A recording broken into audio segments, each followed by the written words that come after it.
Hi, good evening all. How are we doing today? Good time. Good. Happy New Year to all, and I'm happy to be back to teach this. Okay, how has the course been going so far?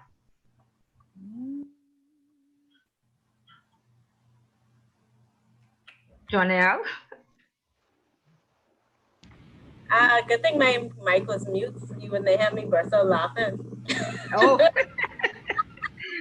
okay. Why are you laughing, Jonelle? Yeah, look at, I know you keep talking over there, you know. The course has been interesting, I would say. Yeah, you know, different from AML, but you know, it is what it is. Okay, but everybody is still on track, and you actually made it through AML, so you can definitely make it through GRC. Like I said, it's achievable, correct? Yeah. Yeah. Yes. Yes. Okay. So no worries. You know, most of you are worrywarts and you don't believe in yourselves enough. But once you've made it through AML, and AML to me was actually tougher than GRC.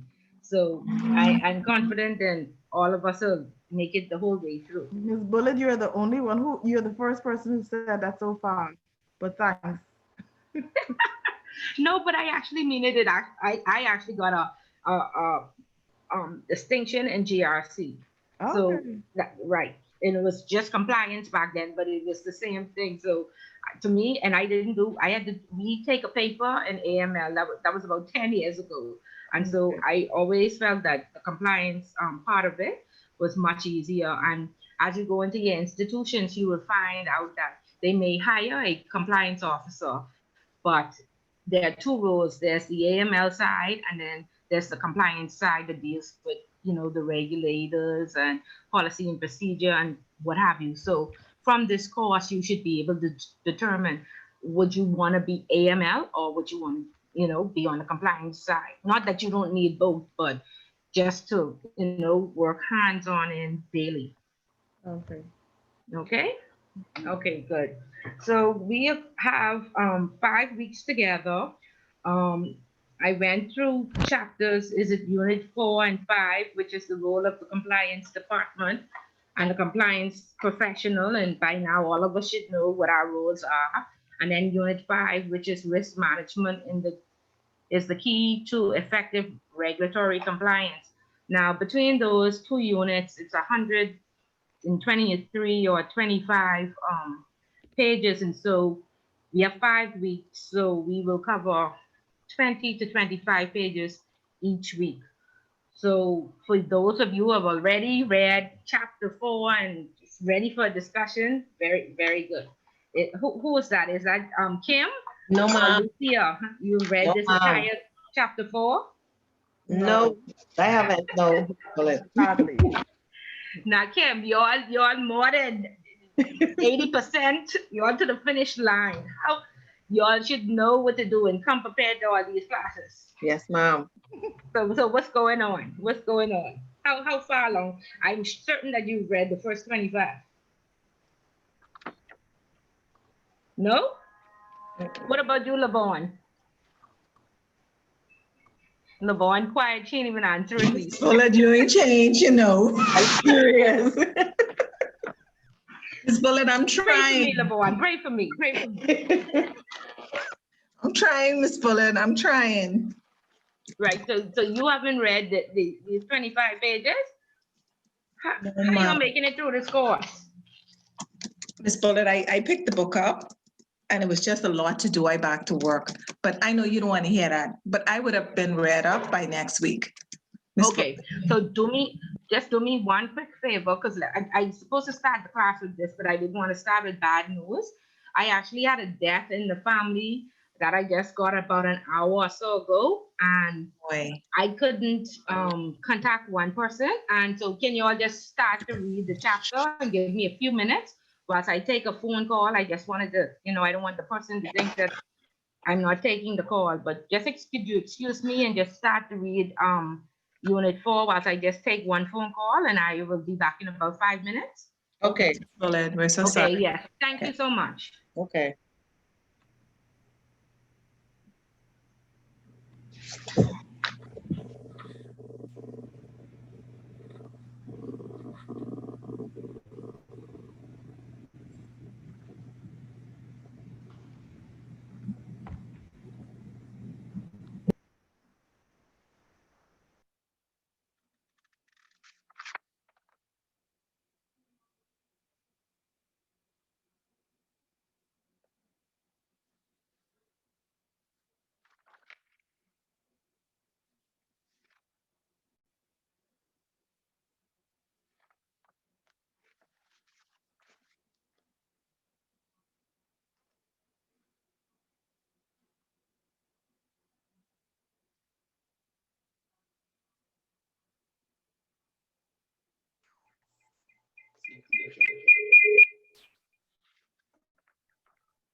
Hi guys, yes, thank you so much for that. Sorry about that small interruption, but like I said, we had a death in the family today, and there was one person we could not reach because they were out of service, and they just came back in, so I didn't want to miss the call.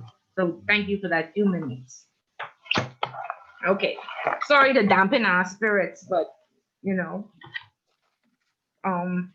we were talking about Unit 4. So I see some more persons had the opportunity to join. Helga and Frederick and Tira, welcome. Did you have an opportunity to read Unit 4 yet?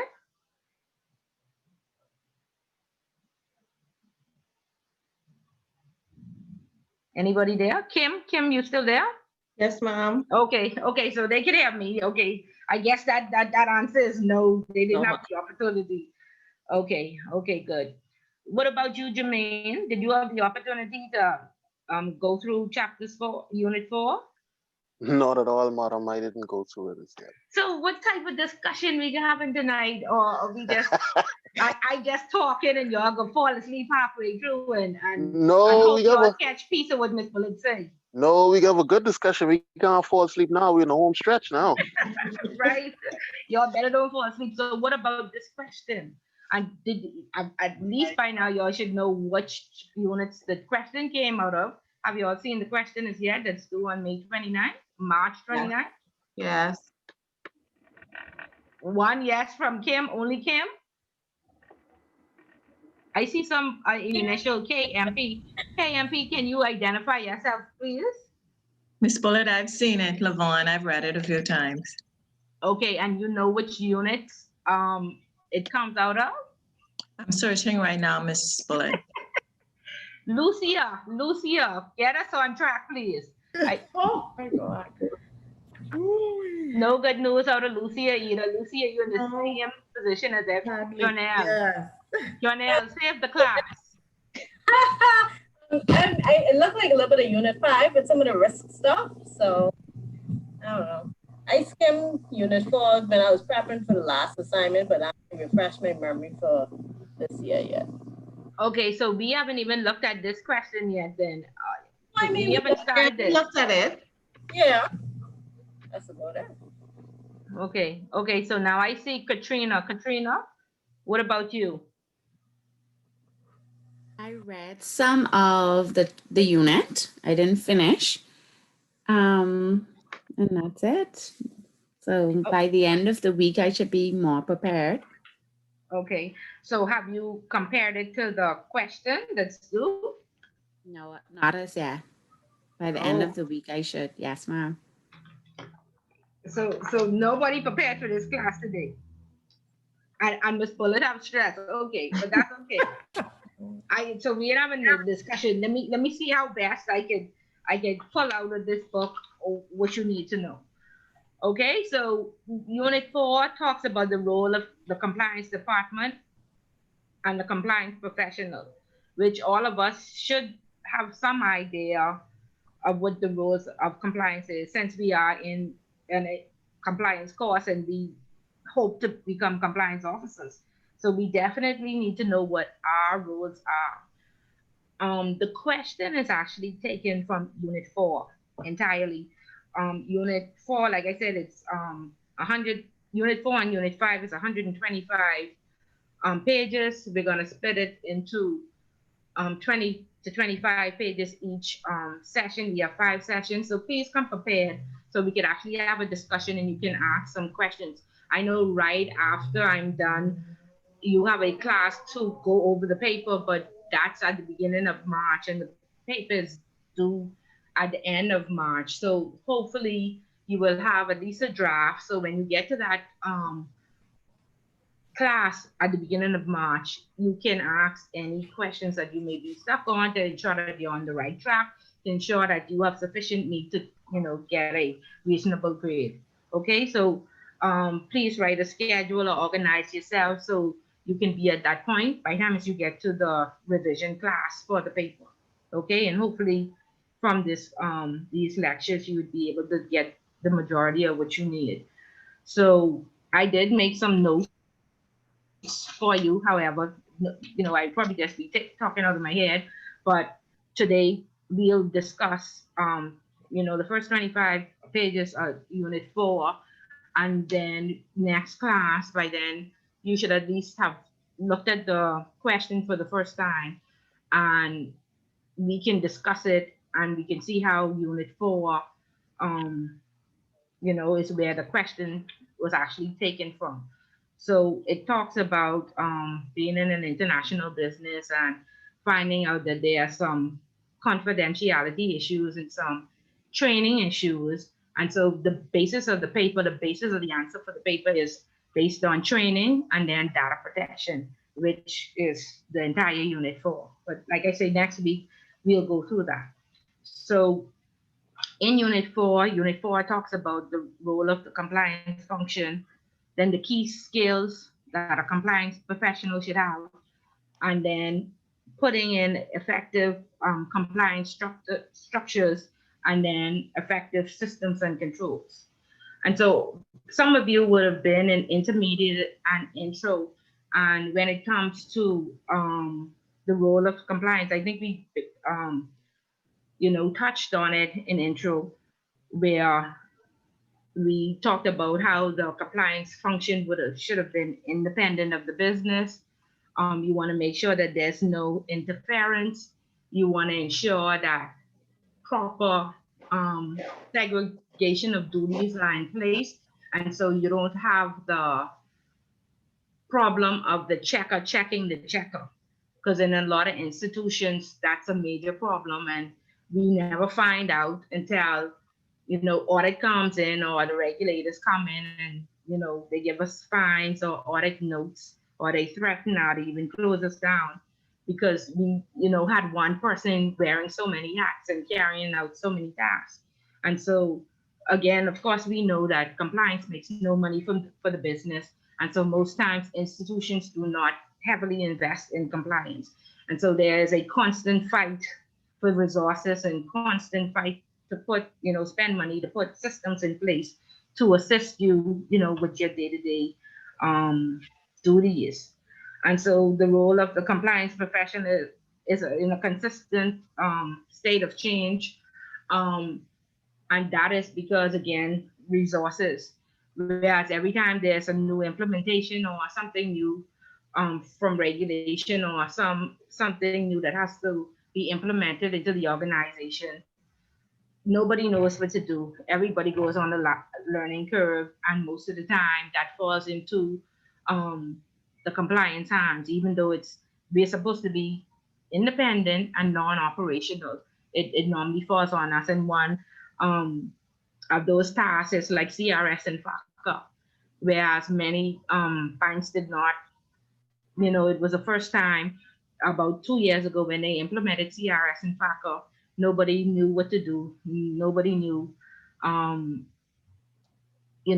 how taxes work and how we would implement it into our banking sector and ensure that the reporting was done every year. So at the time when it was implemented, I was actually the compliance officer, and I was sent out to all the trainings for CRS and FACA, and I kept, sitting there saying, well, this would make me very operational.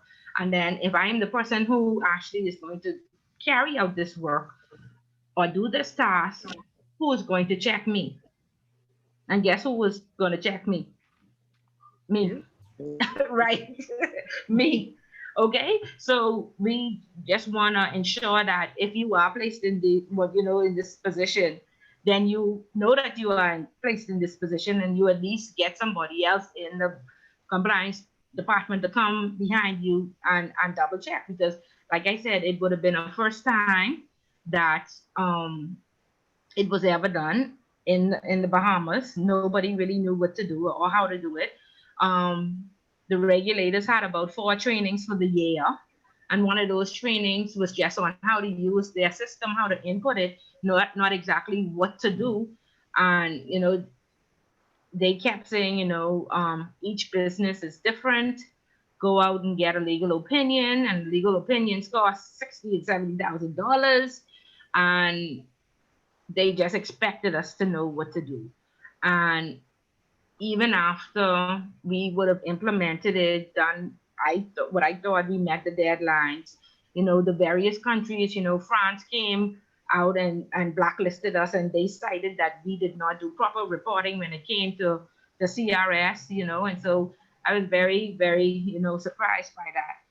And even after I had done it for the first year, I said, okay, I understand, there's a short deadline to meet, compliance is considered the, subject matter expert in the institution. And so therefore I had gone out, I had learned it to the best of my ability. Now it was time for me to pass it on.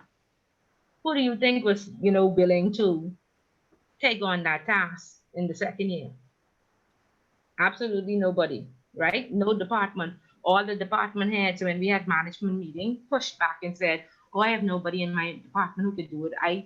We can't do it. We can't take it on. We don't have the resources or what have you. So here it was, compliance crossed the line and taking on a task and becoming operational.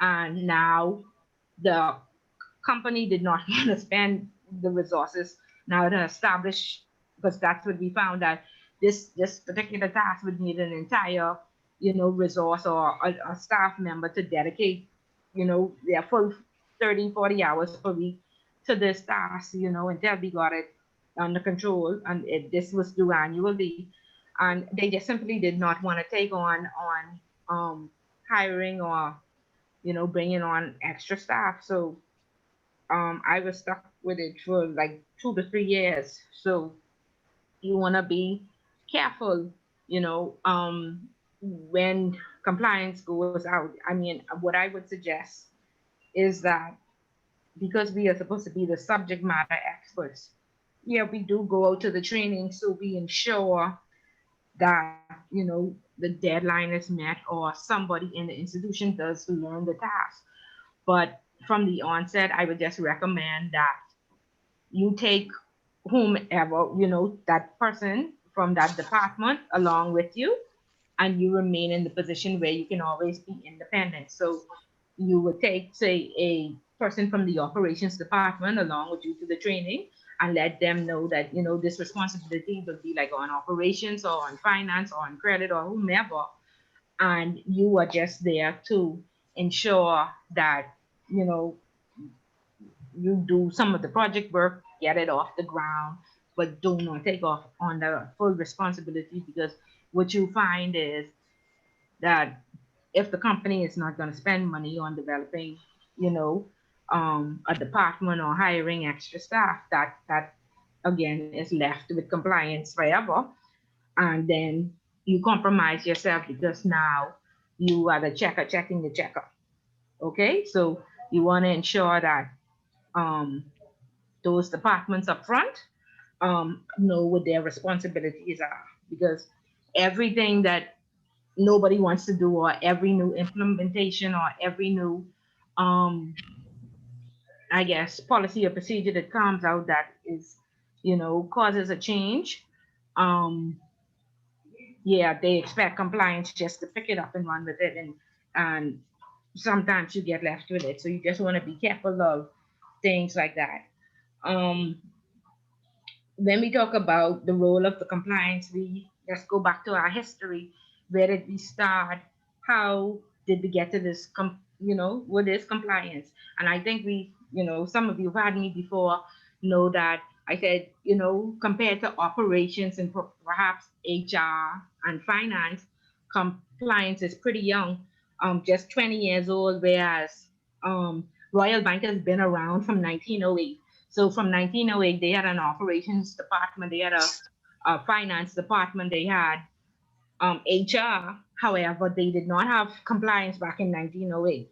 Correct? So we all know that story that I would have told previously on how compliance was born.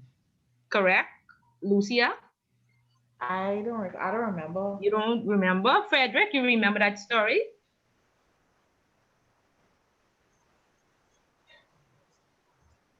Frederick, you ain't talking to me tonight. What about you, Tira?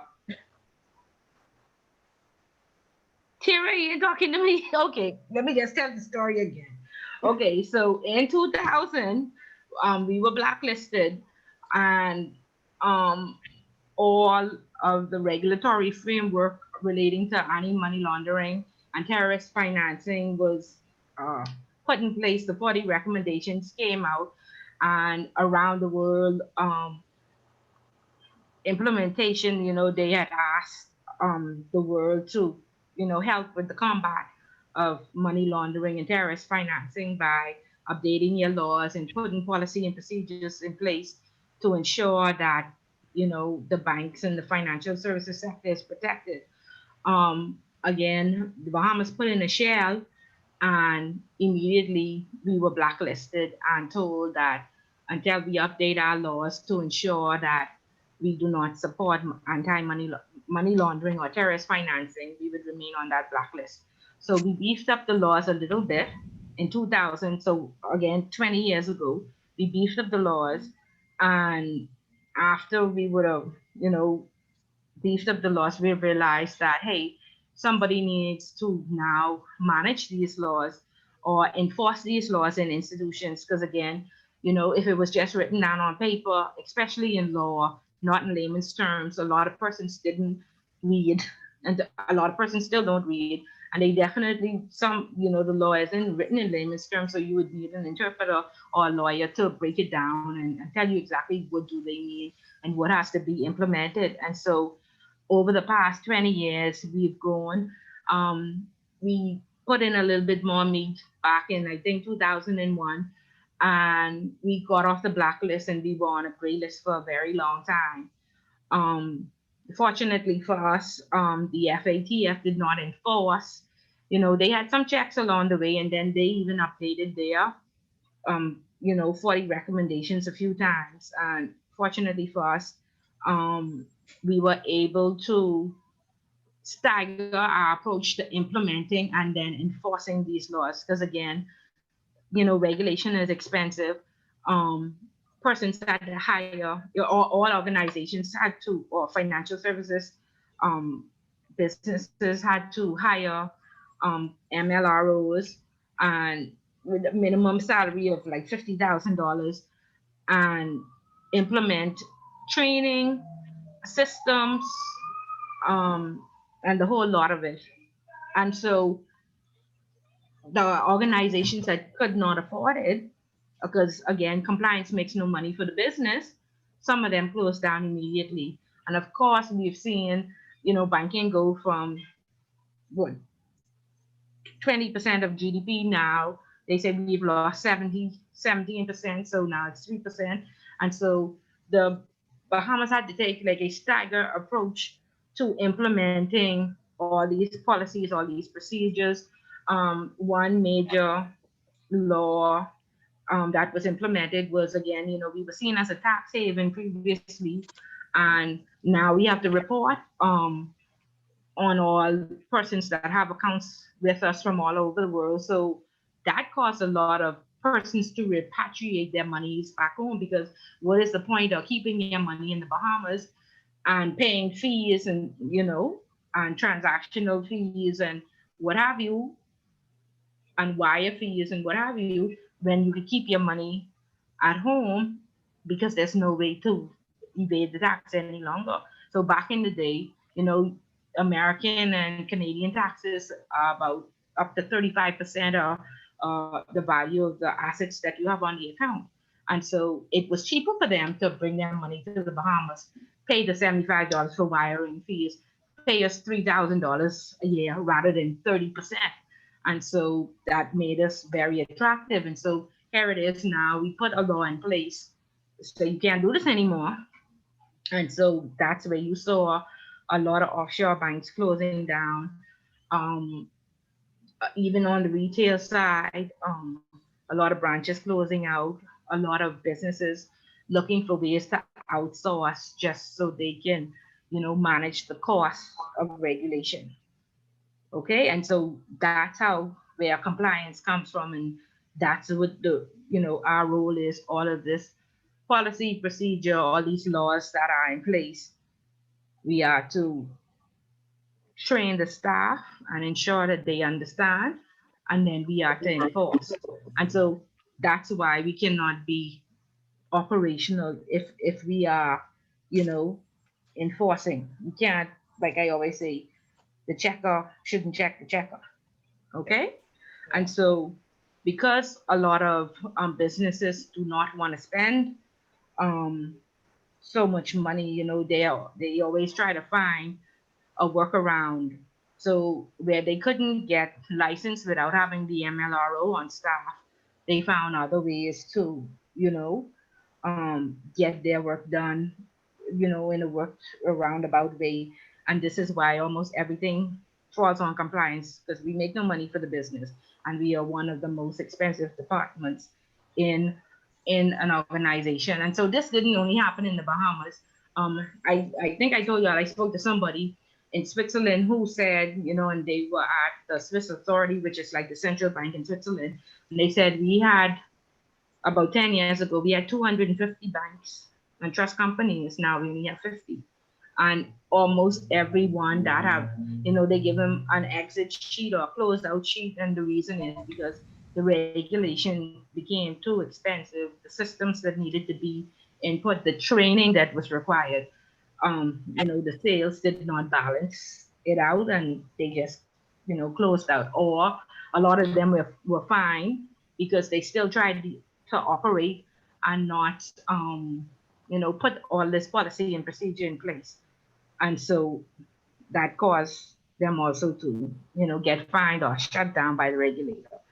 So yeah, it has affected the world. Like I said, because, they couldn't get around, organizations can't get around on hiring the MLRO. What you see them doing is that they hire you as, the MLRO, but when you,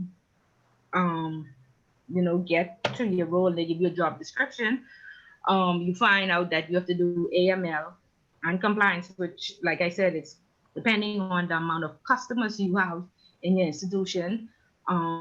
It's very difficult to handle both of them, very demanding, and you find yourself swamped and overwhelmed dealing with AML policy and procedure, hits every day, opening up accounts, staff training, and what have you. So most of the time you find that they hire a compliance officer and it's a one-man band.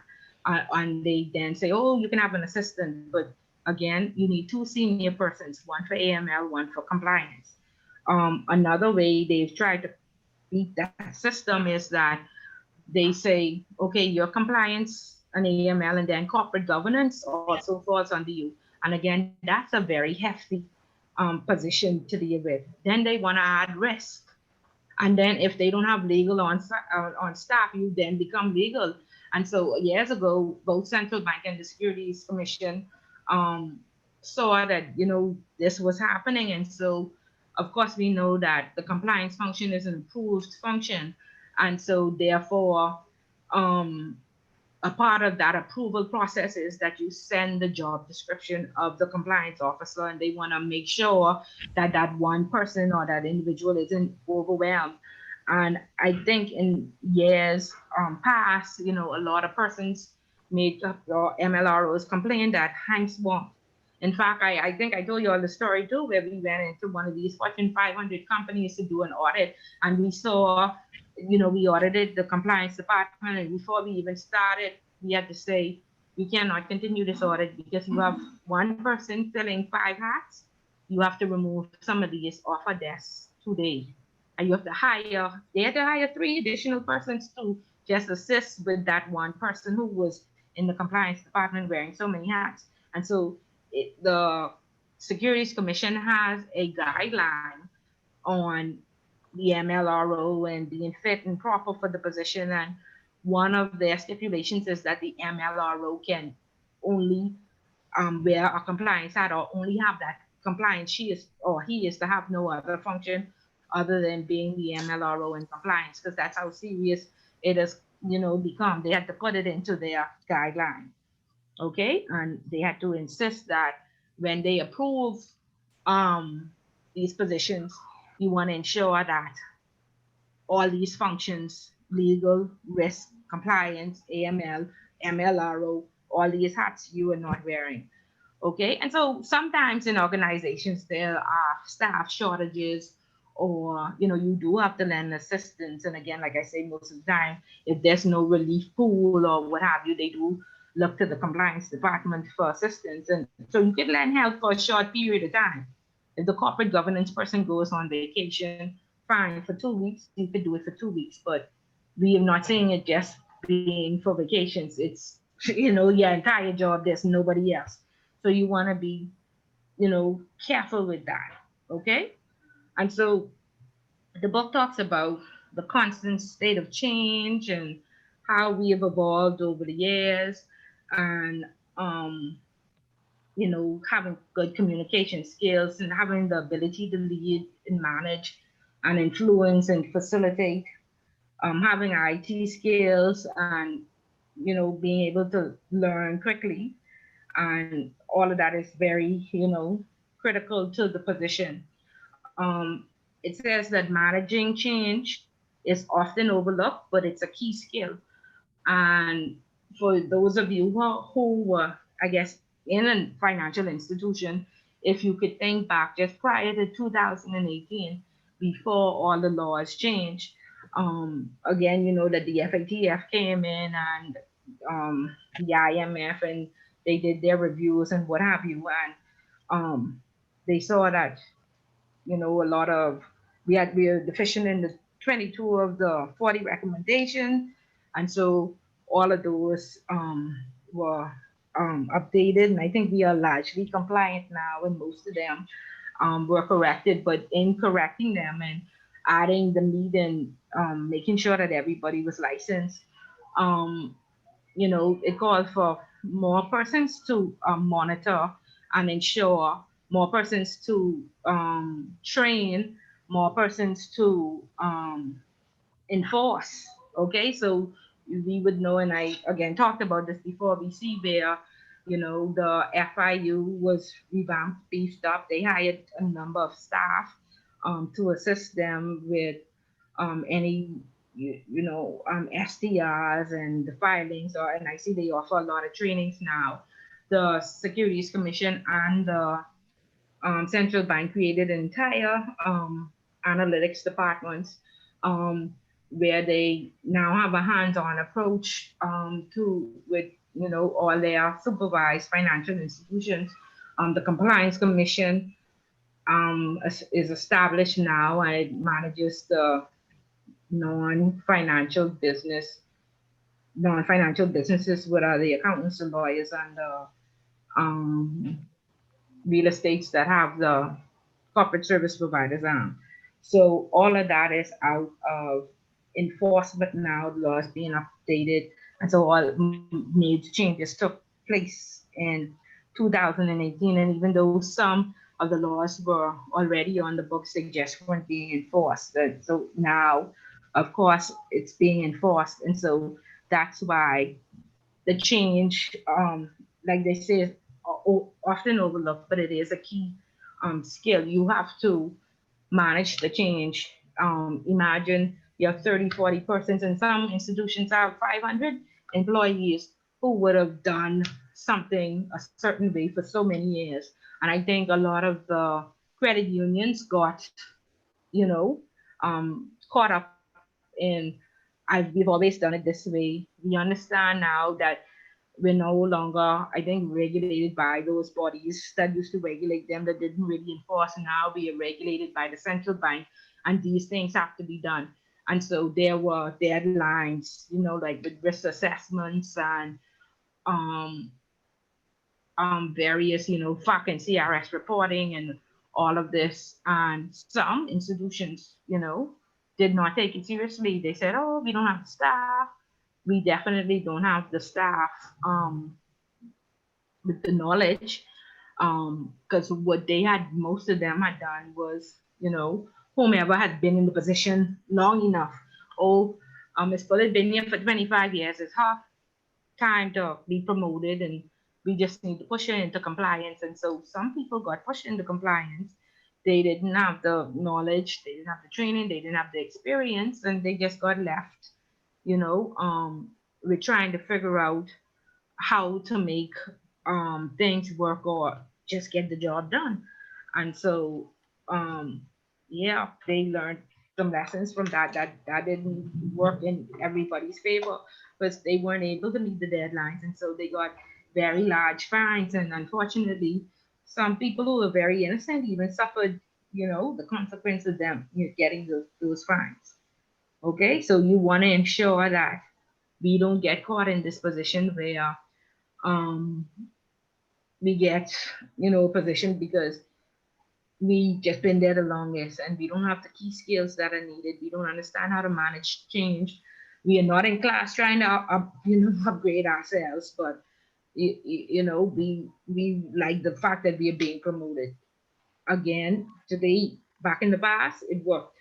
Today, it doesn't work. You could go to jail, okay, for any breaches or, to your institution. Now, again, we cannot eliminate risks, but we can mitigate it. So people, you could have all the knowledge, all the systems, savvy systems in place to give you all this information. So people will still find a way to infiltrate your system. Where you go to jail is if you are negligent or you are in the position and you are supposed to have a level of knowledge and it was blatant that had you put controls in place, they would not have been able to infiltrate, but no controls were in place and they infiltrated the system and, some fraud or money laundering or something happened. Again, we watched Dirty Money and we saw where even after HSBC was found to put the hyphens in names and allowed all the Mexican drug dealers to open up accounts with them, they still went along and they hired an experienced compliance professional. They did not give them the systems or the equipment that they needed. And, they continued on and, carrying on fraud, but you want to ensure that you are not caught in that position. So you want to understand your role. You want to not only have a job description, but you want to ensure that you are doing what your job description says. And if there is something not listed on your job description, then you should only be doing that, and if you relieve, if it's only in a relief capacity, that should still be there because each of those job descriptions are priced. So that's another thing. You want to ensure that you are paid for what you are doing. And then as the MLRO, you want to ensure that you don't have so many hats. Because, they still try and say, okay, I'm going to pay you to wear 3 hats. Yeah, fine. If you have under 100 clients, you may be able to manage it. But as you see, the more clients the institution takes on, you have to say, hey, this can't work anymore. Not like this. I need some assistance. And not only with your job description, you want to ensure that everybody's job description is properly priced as well as the activity or the functions that they carry out. And then you want to ensure that their CVs are sufficient to, or their resumes have the required educational level as well as experience, because like I said, we've gone into departments, we've audited, and we've seen that nobody in the department have the experience or the degree. Now we see why, there's so many audit notes, so many deficiencies, so many problems, but there are sometimes when we've gone and we've seen, hey, this person doesn't have a degree, whatever, but they have the experience. So you have to have either or, some type of training, or you would need to, the book goes on to talk about CPD hours.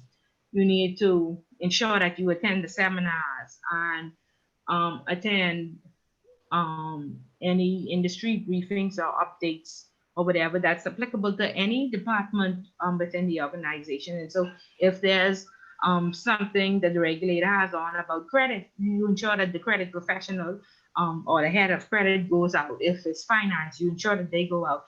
The same thing with publications as they come in. And a few years ago, when Central Bank did audit us, they came to me and they said, can you show me the publications that you've sent out and show me where you've distributed to the relevant departments? And I was very surprised. And I said, well, luckily, I actually did send them out and I did keep them, abreast. And so I was able to print them out. And that was one of their audit checks. And so luckily, I didn't get an audit note for that. So you want to ensure, if that's your position, you ensure that those publications, those industry updates, or what have you, people are attending them, and 1 or 2 persons need to attend, and then they need to come back and share with the remainder of the department. So if it was, the head of credit would have gone out, but they come back and share it. And you ask them for their training log, and because that's what Central Bank or the Securities Commission asked for. It's no longer, oh yeah, somebody been, yes, Ms. Bullard disseminated it, but nobody like the training log to verify that they actually attended and they actually shared it with their staff. And so that's how detailed enforcement is now. Gone are the days when they just, yeah, Ms. Bullard sent it out, but they want to actually see that persons went out and it was disseminated. Recently, I had to open up an account for the bank where I was at, and I had to send, of course, my CV, AML policy and procedure, and then they came back and said they had to have a meeting with me. And so in the meeting, they asked me, what seminars have you attended for the year? And I said, excuse me? And they said, yes, we'd like to know which seminars as a compliance officer you've attended for the year. So I said, just a moment. I went back and I checked to see, because this was in October and, COVID was the entire year, but I did do some webinars online. And so they said, can you, confirm or send us a copy of confirmation that you attended? And this was just for my bank to open up an account. I think it was at HSBC. And so this is how detailed they are now. And I said, wow, I imagine had I not attended any seminars or did any CPD hours, for the year, how would I would have explained that to the bank that they weren't able to open up the account because my lack of, keeping myself current and, updated. So you want to ensure that you do not find yourself in that position. Okay, because I was very surprised. That was the first time I've ever had a request from another bank. Okay, now you're very quiet. I don't know if you're asleep or what's going on. But let's talk about training and education. So of course, we could do some reading. Okay, and so who's gonna volunteer to read just to make sure that y'all stay awake? Nobody? Lucia, I see your mic also must be. Lucia? Sure. Sure, okay. So, Where do you start? okay, so we are going to talk about training and education. And I talked about already the job description that everybody should have. Another key thing is to ensure that on that job description, that there is a clause that says they are responsible, for AML and compliance, or that compliance is everybody's business and everybody has a part to play. You need to put that on their job descriptions to ensure that they are aware of what their responsibilities are. And when we talk about training and education, a lot of the times, like I say, if they don't have a training officer, which the larger companies do have, you are normally okay. But if they do not have a training officer, there's always a tug of war between HR and compliance. So of course, compliance is responsible for the AML training.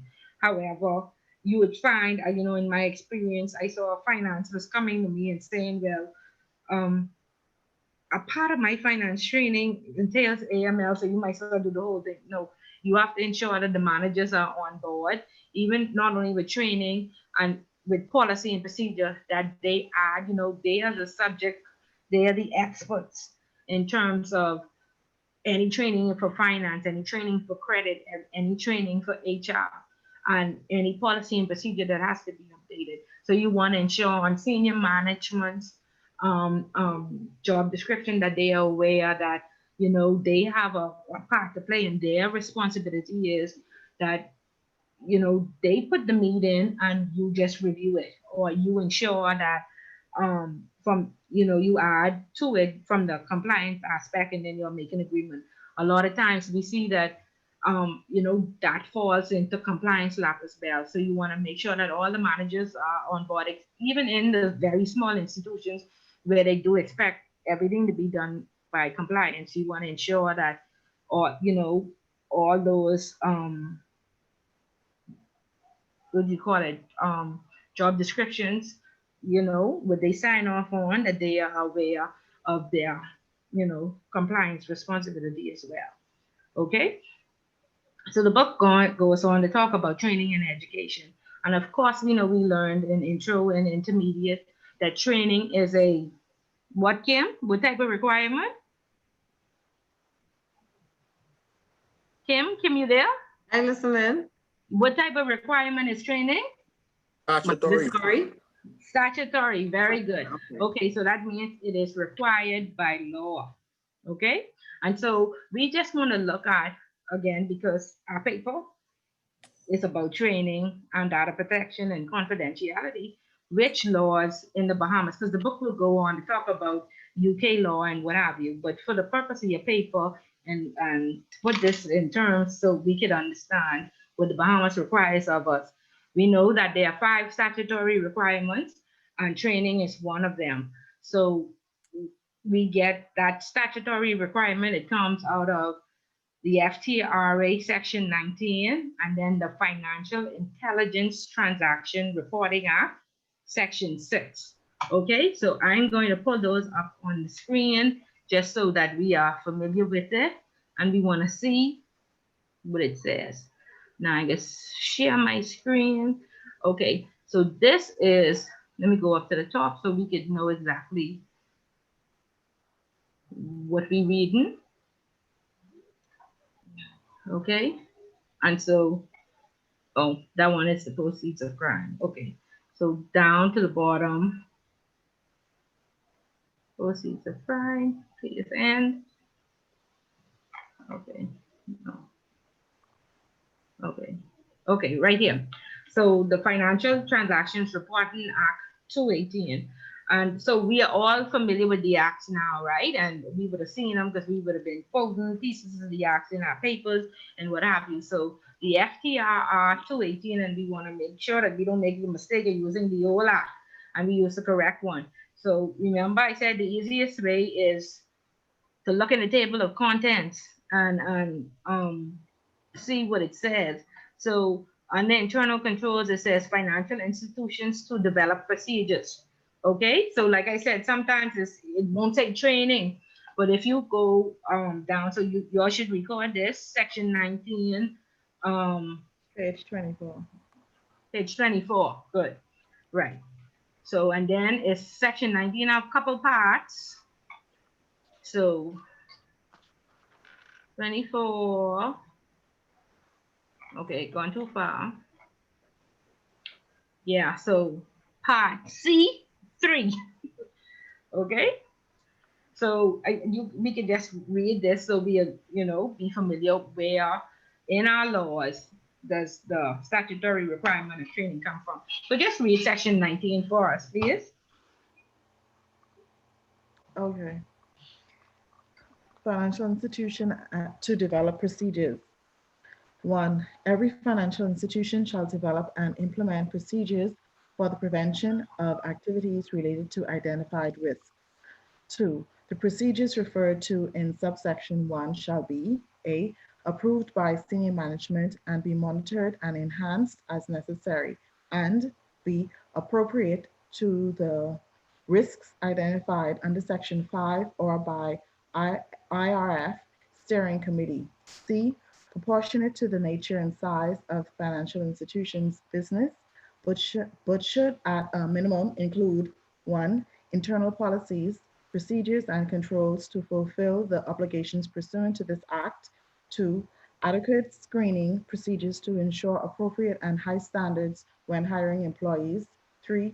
Ongoing training for all statutory directors, officers, and employees to maintain awareness of the laws and regulations relating to identified risks, to assist in recognizing transactions and actions that may be linked to identified risks and instruct them in the procedures to be followed in such cases, and 4. Independent audit arrangements to review and verify compliance with and effectiveness of the measures taken in accordance with this act.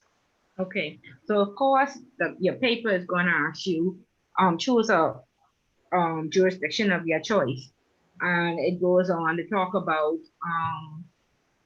there are some breaches and what can you do and who should have, should you do it with, and how do you fix these breaches? And of course, one way to fix it is training.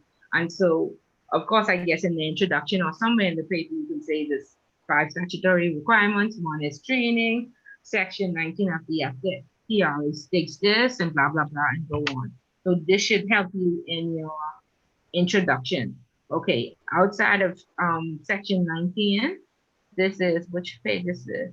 Okay, this is section 6 of the Financial Intelligence Transaction Reporting, 2001.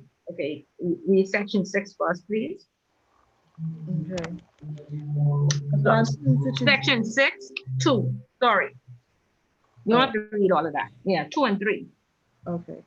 A financial institution shall provide all relevant employees from time to time, and in any case, at least once per year, with appropriate training in the recognition and handling of transactions carried out by or on behalf of any person who is or appears to be engaged in money laundering. 3. Training under this regulation shall in addition be given to all new relevant employees as soon as practicable after their appointment. Okay, good. And so then after that, of course, we go to central bank guidelines. And the book talks about, the compliance function is to provide training. There are different types. There is coaching, there is presentations, computer-based training, workshops, classroom training, mandatory or statutory training, which you know is annually, or then ad hoc updates. And like I said, with the ad hoc updates, in my previous job, from 9 to 12, they had asked me to just answer questions. So, it took up my entire day, but the whole institution was out of, the bank was about to be shut down, and I understood why 100%.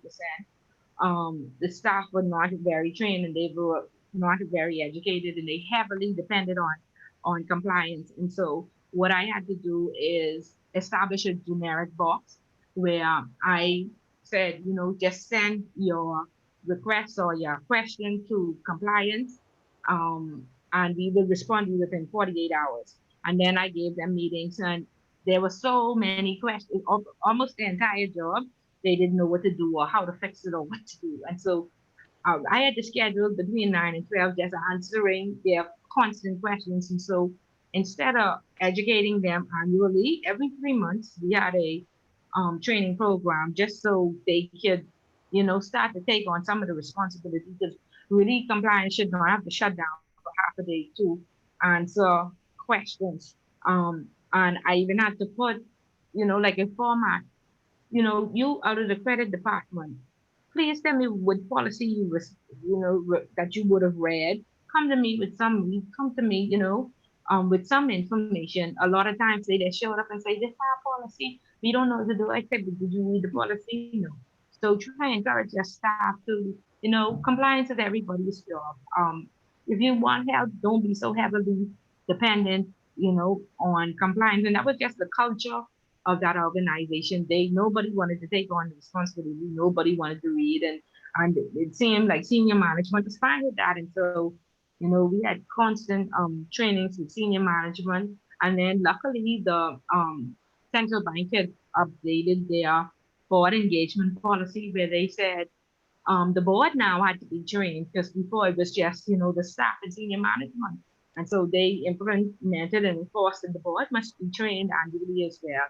And then the Wolfsburg principles came behind and said, not only the board, all of your external asset managers, your business introducers, and any consultant that works along with you. And so, of course, when you fill out a Wolfsburg questionnaire, they ask you, are these persons familiar with your AML policies? Because, they are all around the world. With the Haman policy, AML policies, or Schedule 1 country policies. And of course, in the past, we just said yes, of course. But we had banks, Deutsche Bank, Northern Trust. They came back and said, show us a copy of the log where your EAMs, give us a list of your EAMs, the external asset managers, and show us the log where they signed that they are complying with Bahamian law. Show us a log of your consultants complying with Bahamian law. And so that was the first pass as well. So like I said, gone are the days where you just check the box and say, yo, yes, yes, yes, of course we did it.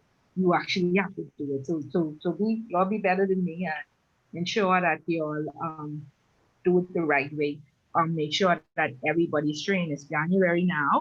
So you should have a list of external asset managers, consultants, business introducers, everybody, along with the staff and the board. And you want to ensure that everybody is trained. And so we would have learned in intro, there are different types of training, and that came directly from the central bank guidelines. So again, we will just go over that. So, as a refresher for the people, who are in intro, and then for the people who weren't there, so they would see it for the first time. But like I said, you have to attend workshops. You have to attend, read the newspaper every day. You have to look at your regulators' websites or Bahamas Financial Services Board and disseminate this information throughout the institution and keep up with the CPD hours. And because this is the only way you would know how to answer these various questions, how to ensure that the company is staying compliant. Okay, and so along with AML and regulatory compliance, you almost need somebody 50% of their job should be education and training, okay, to ensure that information is properly disseminated. And it's good that if you are dealing with education and training, you won't know everything or be subject matter expert in everything, and so you can various persons in the department, you could have an expert. So every time there's something on CRS and FACA, you make sure that person gets that information, and they keep a manual of all the updates and all the changes. And if there's something on the FPRA, keep updating all the changes, so that person will eventually become, the subject matter expert, and all of this helps. So let's read now from central bank guidelines. Sorry, somebody said. Yes. What document we read prior to this one? I didn't get the name of that. The second, yes, that Right, one. this one. Okay, let's go up so we can get the correct name, because I don't want you to get confused. So this, because there is an FTRR, Financial Transactions Reporting Act, but this is the Financial Intelligence Transaction Reporting Regulations 2001. The FTRR is 218, and a lot of times people get confused.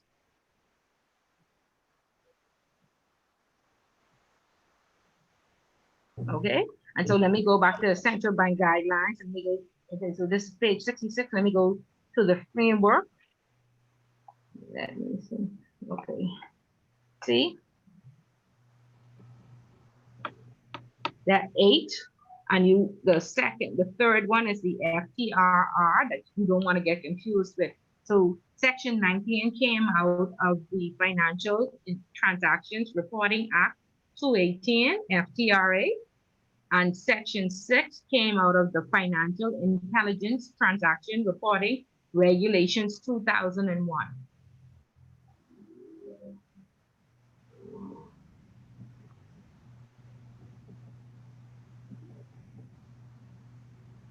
Okay, we good?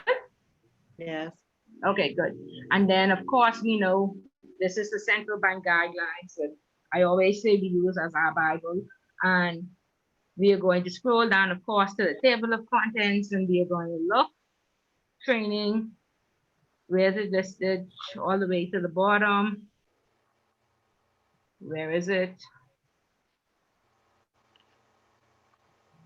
There you go. Education and training requirements. So on page 65, so you're gonna scroll down, and there's a whole section.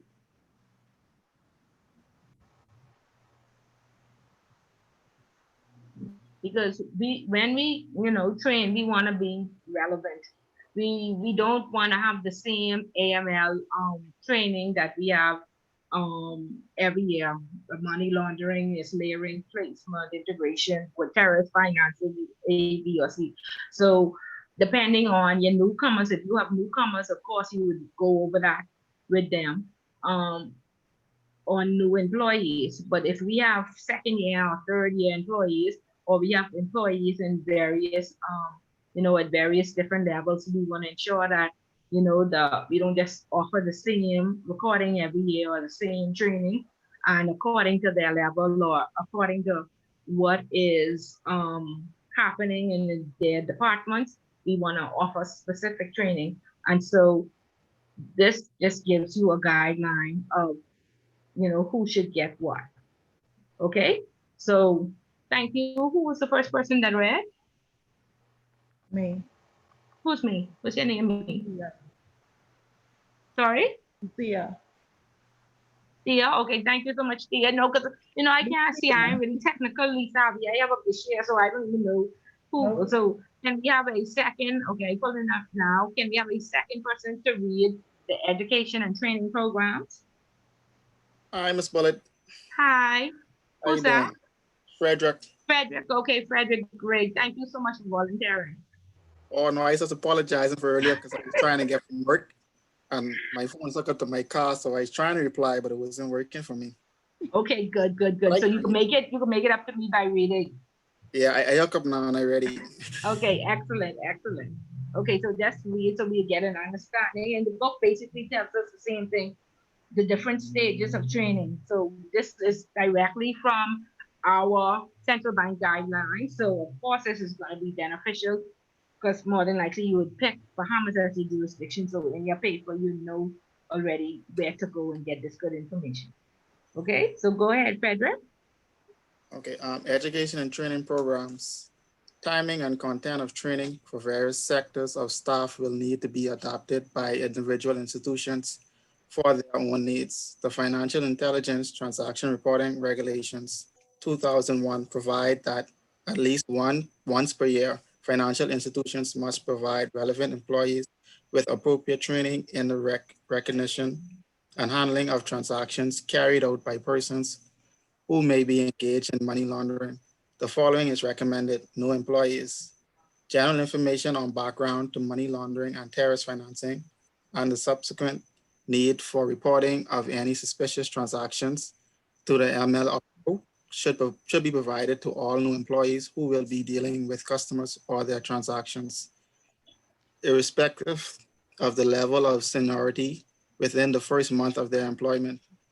At a minimum, new employees should be informed about the importance placed on the reporting of suspicions by the organization, that there is a legal requirement to report, and that there is a personal statutory obligation in this respect. They should also be provided with a copy of the written policies and procedures in place in the financial institution for the reporting of suspicious transactions. Cashiers, foreign exchange operators, advisory staff. Members of staff who interact directly with the public are the first point of contact with potential money launderers, and their efforts are therefore vital to the organization's reporting system for such transactions. Training should be provided on factors that may give rise to suspicions and on the procedures to be adopted when a transaction is deemed to be suspicious. All frontline staff should know and understand the business policy for dealing with occasional customers, particularly where large cash transactions, money transfers, negotiable instruments, certificates of deposits or letters of credit and other guarantees, etc. are involved. There is a need for extra vigilance in these cases. The proceeds of crime may not only be paid in or drawn out across branch counters. It may be transferred by other means, and branch staff should be trained to recognize this. Staff should be encouraged to take note of credit and debit transactions from other sources. Examples: credit transfers, wire transfers, and ATM transactions. Account facility operating personnel.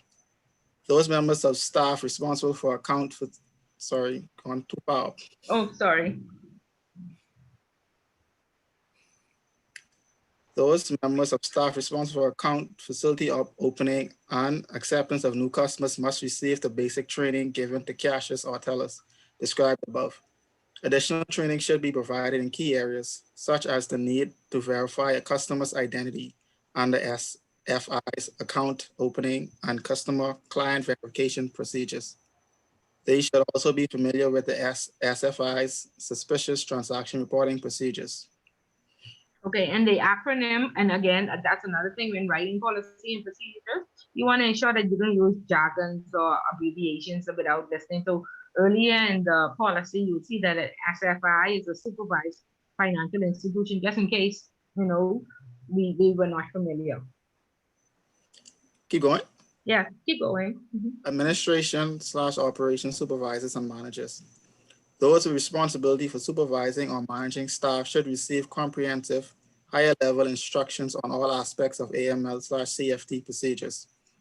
This should include the offenses and penalties arising from the POCA and the FTRA for non-reporting and for assisting money launderers, procedures relating to the service of production and restraint orders, internal reporting procedures, the requirements for verification of identity, retention of records, and disclosure of suspicious transaction reports under the FIUA 2000. Money laundering reporting officer and compliance officer. The MLRO and compliance officer will require in-depth training on all aspects of the legislation and internal policies. In addition, the MLRO and compliance officer will require extensive initial and ongoing instructions on the validation, investigation, and reporting of suspicious transactions, the feedback arrangements, and new trends and patterns of criminal activity. To ensure the staff member, remember these refresher training must be conducted at least annually. Okay, great. Thank you so much for that, Frederick. Okay, so that's what the central bank guidelines says. And so as you see, they broke it down to various different levels within the institution. And so you don't want to, you know, like I said, the same thing that you give the entry level, you know, give the operational supervisors or the MLO. So there are different training stages. And so that's why you have to, you know, document it and ensure that not only after you administer the training, you want to ensure that they are tested, they acknowledge the training, and in any areas where, you know, they may not have, you know, a particular question 1 or 5, everybody got wrong. You want to ensure that you go over that and, you know, offer that in your next training, or go right behind them and send out some information to ensure that everybody is online. Basically, they say 80%. You know, sometimes some people drop it. I know at Royal Bank, you know, benchmark used to be 75%, meaning that if you got to be 75% right, then you consider having passed the training. But if you got less, then there would have to be a retake. And again, like I said, the regulators and auditors are now asking for copies of those tests to ensure that people did not fall asleep, but that they understand the information and that they know how it's applicable to their job. And again, sometimes people still don't take it seriously, and people share their answers and what have you, but you can then go in person and do a test just to make sure wherever you see, you know, a fault or a breakdown in principle, policy or procedure, you know, double check just to safeguard, you know, because you are the checker in the end. Okay. Any questions or concerns so far? Are we retaining this? I gotta call some names. Come, you'll answer me. Yes, ma'am. Yes. Yes, we are. Yes, Ms. Bullard. Okay. And for those of you that have seen the question, you see how some of this is applicable? Or you're seeing where part of the question is coming from, or no, not yet? Yes, I'm saying. Okay, great. Okay, so eventually, we are going to become these trainers. We are going to be the person disseminating this this information throughout the organization. So again, I normally give people an extra 5%. There's no extra 5% here, but if you are intro and intermediate, I encourage you to go out to Toastmasters. And if you would have gone and joined by now, you should have, be okay with public speaking and be have those nerves under control. Have any of us done that? Silence? There's silence. Okay. But again, I sent you out because, again, all of that helps. That's a free way. I see some signs on my corner saying if you want to learn how to do public speaking, they charge $50 an hour. And I was like, wow, $50 an hour when you can just go to Toastmasters for free. So again, that's a free organization that helps you with public speaking. And then in my class too, people used to say, I would call you up, I would have you read out, and you say, oh, Miss Bullard, no, don't make us do it. But again, you use us for practice because the real world, the corporate world is very brutal and very harsh, and so they don't always give you a chance. So you want to make sure that you speak knowledgeably and clearly and what have you. You all got to be better than Miss Bullard. Miss Bullard is good at speaking, but I think most of the time you understand me, and then I check to make sure that you're still awake. Kim, you up? Yes, Right. ma'am, indeed. Right, and that is, because this is a lot and it's very cumbersome, and so you want to, sometimes you fall asleep in the middle of this, and and that's what Miss Bullard say. So the book goes on to say, set the training objectives, and a lot of the times, what I realize is that we work in institutions and we don't even know what their risk appetite is. We don't know what percentage of the business is high risk. We don't know what countries we do business with, right? We don't even know what currency is sometimes. Okay, so in training, if compliance is everybody's business, I don't know why organizations used to, keep this a secret, but I think this is where, it should start, because a lot of, surveys are coming out now, and in order for you to open an account in the offshore world, they ask you like, what percentage of your business is high risk, and people don't know.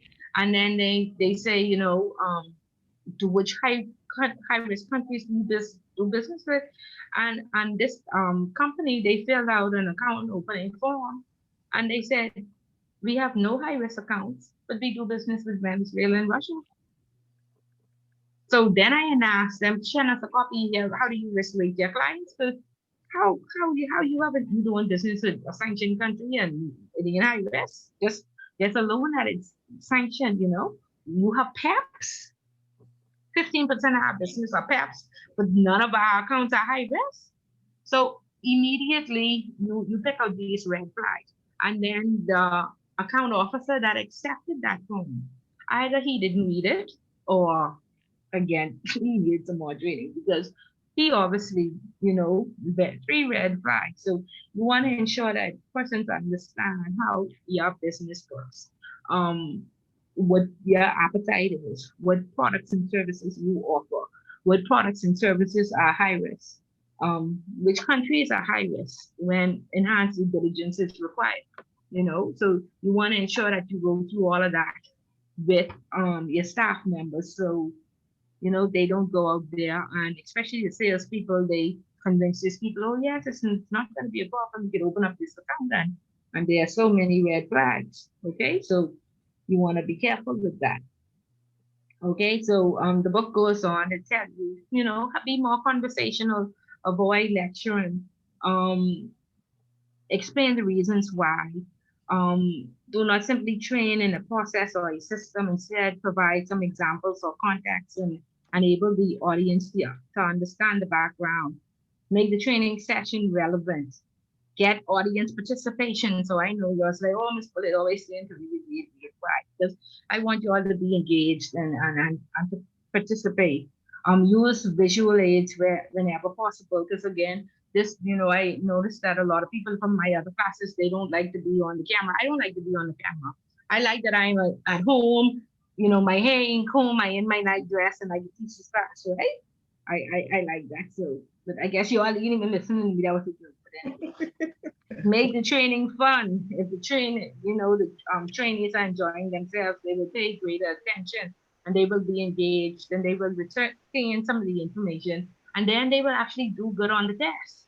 You know, you don't have to go in and do the whole test over.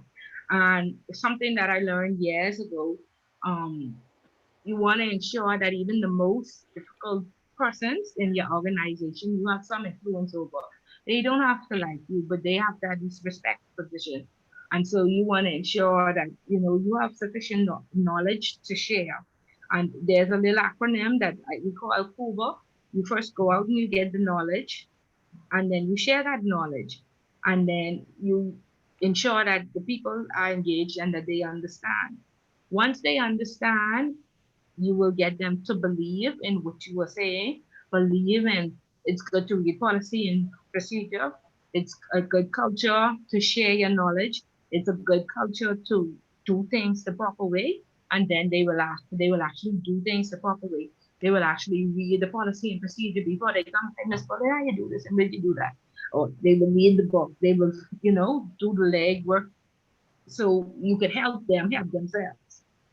Okay? So just some tips. And again, training needs to be evaluated in terms of effectiveness. I think after these classes, you know, the institute gives out a sheet of paper, and I see some of them sheet of papers get it in the bullet. You have this complaint, that complaint, that complaint. I say, okay, fine, I take it. And, you know, I'll try to do better next time. But, you know, for the most part, they say, oh, we have to read too much. Of course, we have to read too much. Ms. Bullock could sit here and talk for 3 hours, and you all don't know what I talking about. And nothing will tie in, and you won't be able to ask any questions because you wouldn't have read, you know, you wouldn't have read previously. So if you don't read previously, then we read so you understand exactly, you know, what I'm saying. It's difficult to overstate the importance of ensuring adequate training is given to all employees, irrespective of seniority. And you would find that the higher up the scale, you would see all the executives are the ones that make excuses as to why they can't do this training. Okay, so everybody has to be responsible, everybody has to be accountable, everybody has to know that compliance is their business and not just the compliance department. Okay. We talked about the continuous professional development hours already and why it's important. Regulatory requirements also sometimes require that you have approved license. And so I see this in the securities area a lot of times. And now those licenses, you know, they're no longer indefinite. Now every 2 or 3 years, they have to go and get them, I guess, retake an exams or get it updated to ensure that they, you know, their license is still valid. And so you're going to see a lot of that happening now. There's no more indefinite. And even with degrees, I've seen in the newspapers where a person say, oh, I'm looking for somebody with a CPA or a bachelor's degree in the last 3 years. Has anybody else seen that? No. So yeah, I've seen that recently. And so no longer, I had my degree from 1999. Okay. If you had that degree from 1999 on your resume, you best have that I attended this training and that training and this upgraded, because no more they want, you know, the laws have changed too much and there's been too many updates. So you want to ensure that if you had it from 1999, all fine and dandy, you should have great experience by now, but you still have to keep current, okay, and be aware of what's currently happening in the industry, okay? And so I talked earlier about, you know, it talks about the technical knowledge and education and skills, you know, in both interpersonal skills and technical skills that the compliance officer should have. And I say, not only they, you know, you have to be able to liaise with the entire, you know, organization. I always say I could go and sit down in Camp Road and I could go and sit with the queen. And so you have to be versatile, right? And you have to make everybody feel respected. And that's how you become successful. You be diplomatic in all your responses, because these people, will bring the devil straight out of you, and some days you would want to fight them, but you know, when you have the strong interpersonal skills and you can get the most difficult people to act, then I feel that you become very effective. Okay, so you want to ensure that you give advice when changes and updates and amendments are known. You want to ensure that you know, be proactive and not reactive. You want to advise properly. You don't want to just pull, you know, um, stuff out of your head or say, this is just how I feel today. Or, you know, there has to be some, most of the time, don't, you know, use your own judgment to back it up with Section 19 of the FDRA says the training is a requirement. And so this is why, you know, I am suggesting this. Okay. And then once you make a decision or you would have given advice, I always say keep your library. This one day you have to refer back to all of this, and then it minimizes your research if you know, the last time you make a decision, and sometimes things change. Look at what happened in 2020, this coronavirus. Nobody's going to remember 5 years from now I made this decision because of the coronavirus. And so you need to document the date and the reason, and based at the point in time I made this decision, this was the case and this was the law. Laws have changed. And I've seen that happen so many times when auditors have come in and the organization is rated low, and so they are audited every 3 years. And a lot has happened. Let's think about me being audited in 2017 and all the laws changing in 2018, and so of course the laws change. We had to read them all to see documented changes. Just how some were repealed and revamped, we had to repeal and revamp, and the guidelines were updated. We had to do the same thing in our organization. So around 2019, when the regulators was on our backs for the first time and they weren't playing, and they was like, you know, we was like, but we don't even have the staff to do that yet. We definitely haven't implemented the system. You know, give us a chance. You know, but they were there saying, fine, fine, fine. If you don't do this, you know, you're gonna get a fine. And so, you know, we had to jump on it. You want to ensure that we those changes that occurred in the laws had to be, like I said, implemented in the AML directive. Then after you would have learned and digested all of that, you realize, yes, the regulators are in fact on our backs. We do have to update this. We do have to implement this. You know, then you go through finance. You may have needed a new system or what have you. You may have needed a new employee. The time that HR takes to hire that person and time is just rolling on. The work still had to be done. And so then you have to get out and now you have to train the various departments, get everybody on board and say, hey, this is what the law states now, and the regulators are enforcing, because some of this was in place previously and it was just not enforced, like that risk assessment. Already in place, but just never enforced. And so, you know, if you didn't have a risk manager, you had to convince your employer how much work that was going to be. And like I say, it might take 6 months for them to find the right person and get them in. And so all of that happened. And so implementation of new laws takes time. Then, like I say, a policy and procedure takes time, because we went through a phase where the policies weren't updated for years. And so there was about 70 policies that had to be updated. The managers were not on board. They said, but we never had to do it before. So even trying to convince them that how important the policy and procedure was, we don't want to use our own judgment. We want everybody to be on one accord. Get it into policy, everybody agree on it. That almost took 1 year. Then to shoot it out to the staff and train them, you know, and not everybody is going to get it at once. And then you had to be patient with, you know, everybody being on a learning curve. Then you had to check sustainability. So today I come in and we just would have read training, and if this was the first time you'd have seen it, perhaps, not all of it is going to stick to you. By the time you write your paper, perhaps all will stick with you.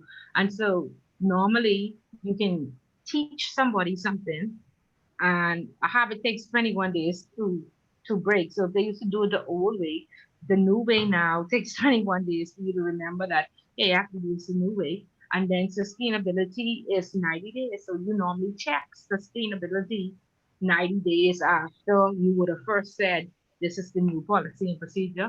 Everybody needs to read it. Once everybody reads it, then we will implement it. We will have some training. We'll make sure that everybody understands, and then we will go from there. But a lot of times what has happened is we were so overwhelmed with writing the policy and procedure, nobody ever looked back at whether or not these people understood what they was doing, or they are doing it properly. So we never go back to check on the people. We just let them sink or swim for the next 2 months.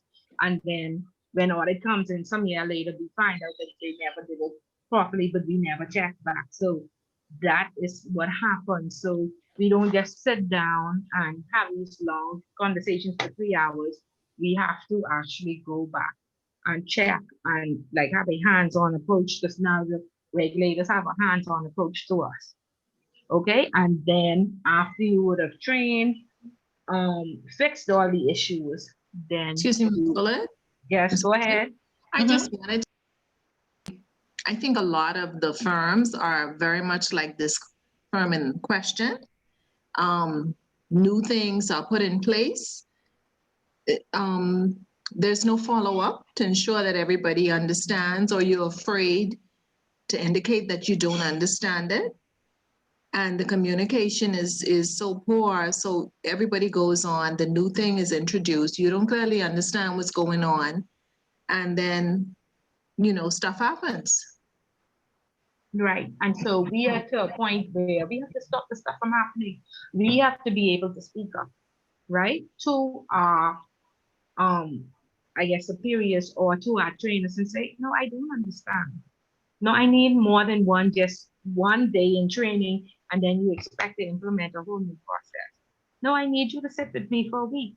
And so, like I say, some of us are prideful and we are afraid to speak up. And then some lecturers just don't know what to do themselves. And so they give you as much information as they try. I don't know what to do either. So you got to try to figure it out. And that's exactly what happened with CRS and FACO. We just simply did not know. We had 4 sessions on tax. We had never done tax before in our lives.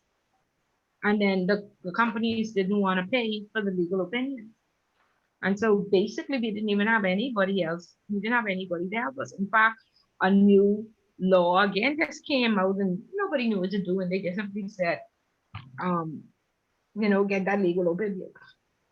You go pay so much money to get a legal opinion, and then you try and do it.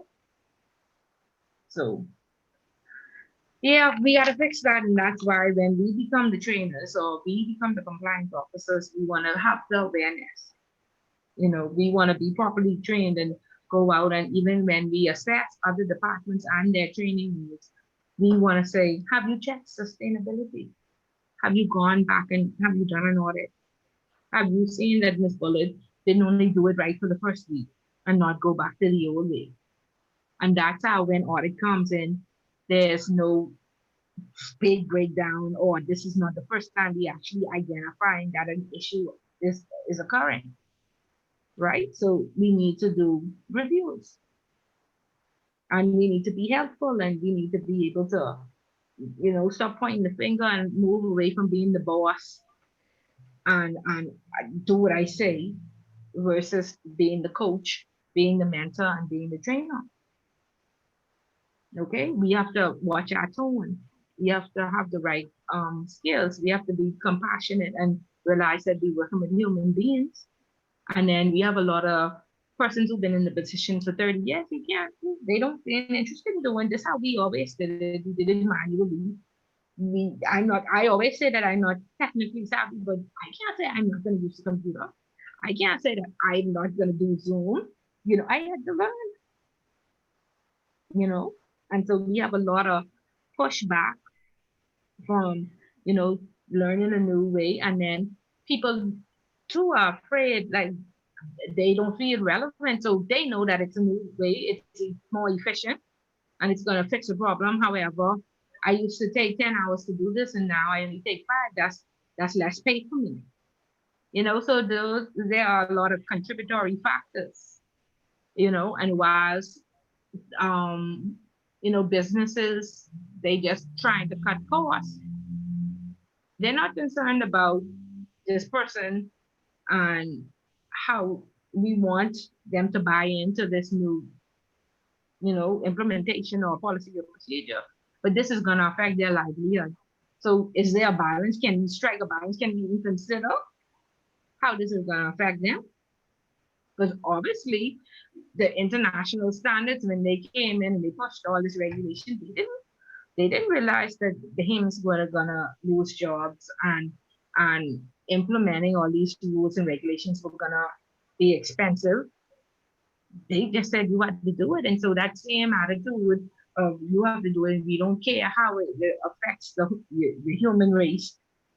It seems to be just passed on, but we have to decide that, or figure out a way, find a solution.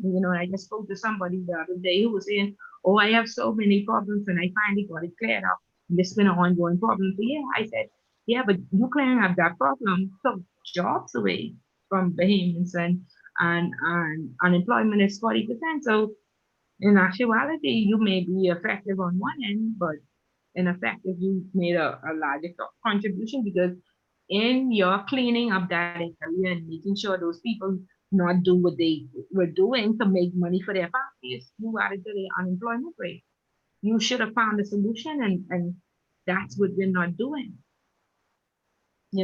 This is going to, implementing all this regulation is going to close out 70% of our banks and 20% is PDP. Close them out. We had 250 banks. Now we have 50, that's Switzerland. Let them close. So something is that there's a big missing part of this puzzle. Okay, and it's socially going to affect, or it's affecting us. Right, so we have to start, and we are the future leaders, and we, have to come up with a way to, how do we survive with all this technology? What do humans do? I think I asked that question in some other classes. A lot of constituents come together to why people don't want to accept this technology. What does it mean for them? Is it job security? So why they reject the training? There are a lot of pieces. So the regulators, the people setting international standard, have a squared view. So we have to find a solution. So, okay, yes, we want to implement the correct policy procedure. We want to put, efficiencies in place, but we also need to survive. So what do we do? Okay, so you all think about that. So by damn it, you'll become the future leaders. You're going there knowing, that people need a solution. Okay? So you give guidance and advice to your business and your colleagues. At one point, I worked in internal control in Royal Bank, and you have to be careful with your guidance. Like I said, be diplomatic in all your responses. Always exchange pleasantries when you send an emails or when you have in conversations, no matter if it's a bad situation, if it's an audit or what have you, good morning, good evening, trust is fine you there, what have you. And I was told years ago, well, as I was in internal control and I used to audit the branches, I used to do Family Islands, and I think I did Palm Bay branch, and I sent this order, and there was somebody stealing, and we had told the manager, something was wrong, and she picked up the phone and called us and said, I am the manager If something is wrong in my branch, I will be the one to call y'all up and let y'all know that something is wrong. Y'all don't call me and tell me, you know. So be very careful. Remember, you are compliance, and these different sections of the bank or organization, you know, have their specialists and their manager, and so you want to be careful. Don't cross the line, or you know, make sure there are no breaches, and don't learn from me and don't get I am the manager. Don't tell them how to run their department. And so, you know, when you speak, you say it is recommended that or whatever.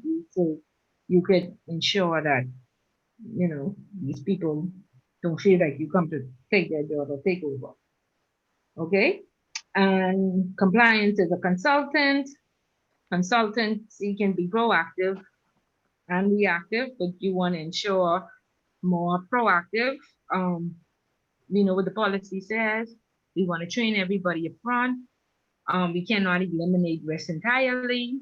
People may still infiltrate.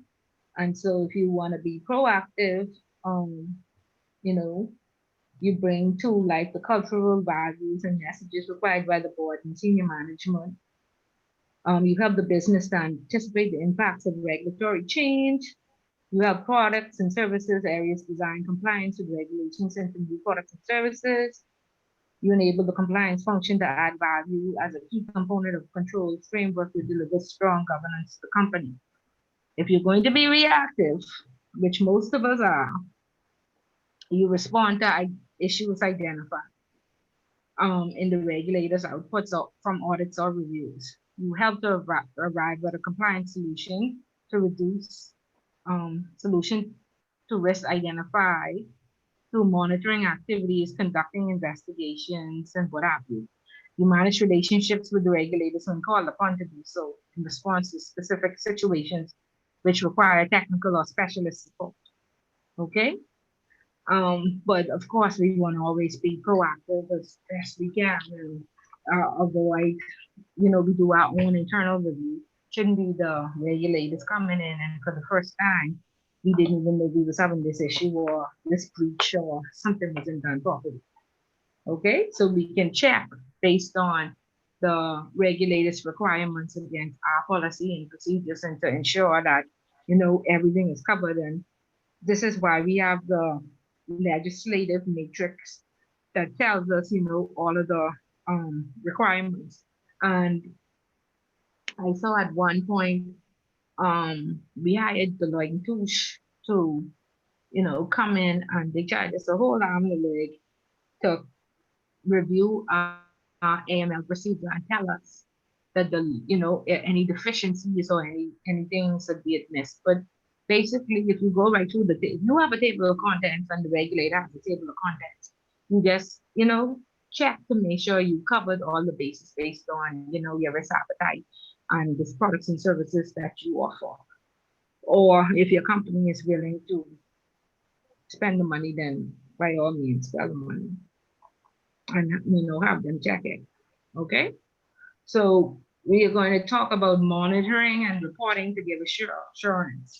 And so years ago at Royal Bank as well, I managed business control of business support. And business support had the filing room, reception, operations, the wire room, all of that underneath it. And a lot of times people took, you know, they didn't take the file room very seriously until, you know, we got a really bad audit and then the whole bank was shut down. And then we were being sued and we did shut down because, you know, the French government was suing us and they had asked for copies, you know, they had sent a production order for copies of, you know, a particular file and, you know, everything wasn't in place. So, you know, when after we got a very serious audit, we found out how, you know, monitoring and reporting was very important. And there is something that, you know, most institutions refer to as management reports. And a good example of management reports is like an overdraft report. And so my department received, we had these printers because our computer room was in the Channel Islands. So, they are 5-6 hours ahead of us. And so, overnight reports would print. And once those reports printed, they would show like the overdrafts on the accounts, any dormant accounts, any transactions with, across dormant accounts or deceased accounts or wholesale accounts. And so in the past, that report would just be printed and we would just find it. Nothing would be done. And so I think the auditors came in and they said, could you show us your overdraft report for a particular period? And we actually couldn't even find it. We had to go and ask the computer room or the Channel Islands, and nobody still took it seriously. Again, this was like 10 years ago. And we got it reprinted and we gave it to them.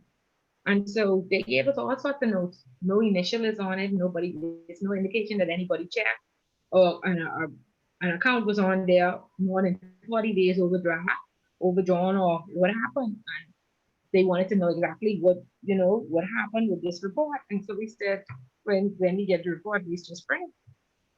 Now tell me why just getting the report, printing it and filing it didn't make any sense. Anybody? Katrina? You're still there? You're Yeah. very, very quiet. Yeah, right there, Miss Bullard.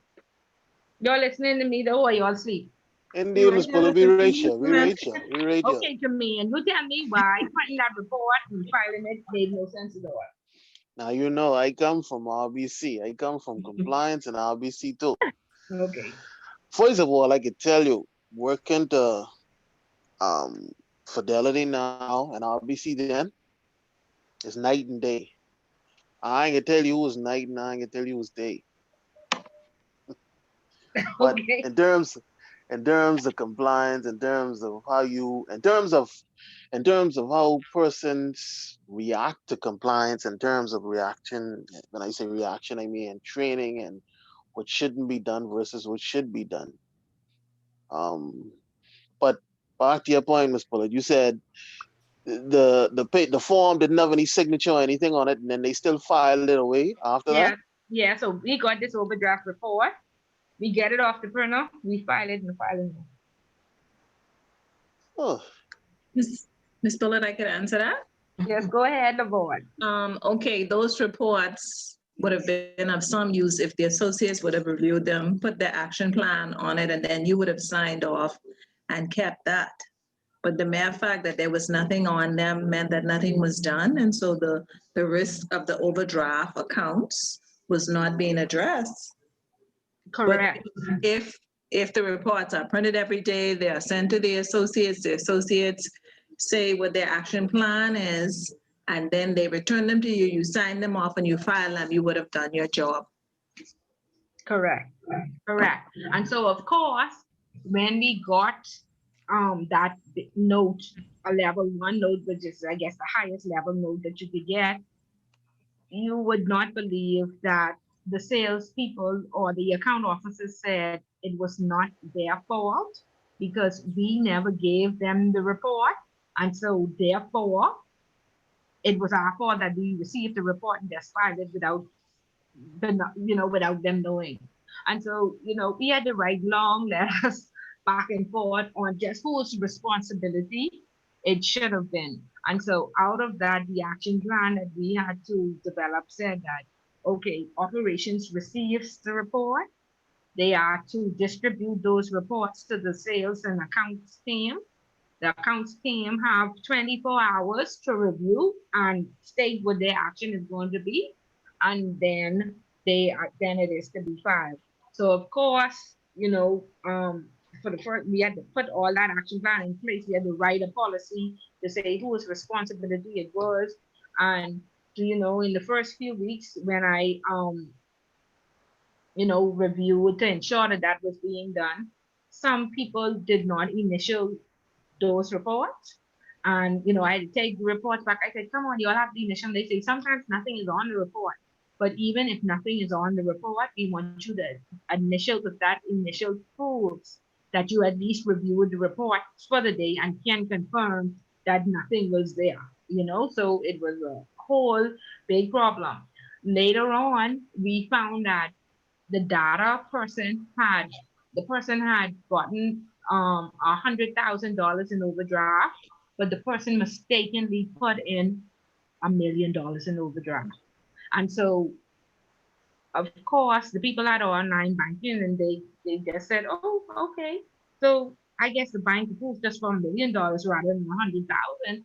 And we only had security on file after 100,000. So those people been, writing checks and doing whatever up almost up to $1 million. And again, those reports showed us, hey, and then of course it's with zeros. Nobody, the sales officer didn't realized that mistake had been made for a few weeks. But luckily, we were able to catch it from those reports. So that is just one of the importance of having those reports and not just filing them away, but ensuring that they are checked. And like LeVon said, that they are actioned. And then the responsibility to file it away, you want to make sure that you have a report every day. Just things happen. Sometimes the printer ran out of ink. Sometimes the printer ran out of paper. But those those management reports are very, very important, and you want to ensure that they are actioned, okay, and that they are reviewed. Okay, so let's look at the example on the bottom of page 177, where it talks about what another scenario, what happened when they didn't, do proper monitoring. Okay, who else wants to read first? Kira, I hear from you all night, Kira. Kira, you there? No, Tira. What about Helga? Nobody answering me. No, nobody answering this bullet tonight. Lucia, you might been off all night. You want to read, Lucia?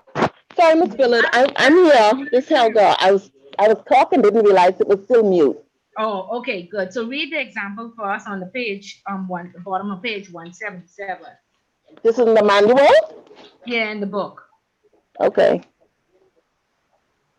So Helga, are you following us? I'm following pretty well. I'm listening to everything. Yeah, I'm listening and taking notes. Okay, great. So you said at the bottom of 170? 177. Oh, 177. Sorry, I'm on 170.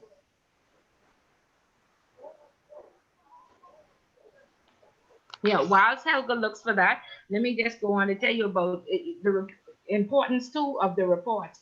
So we got those reports every day. So you want to ensure that the date, remember, the sales team had 24 hours. So you want to make sure that you actually distribute those reports every morning and to ensure that they are action, they are returned to you in time, because when you're dealing with humans, sometimes they are always overworked and overwhelmed. And so they just leave the report there for many days. So I actually had to schedule somebody to clear the printer every morning, distribute those reports, and ensure that we got those reports back, saying what the action would have been for each account. So with management reports, you want to ensure that you have a date, the delivery time, the time of filing. You want to ensure that every report has an initial on it and that you can read it.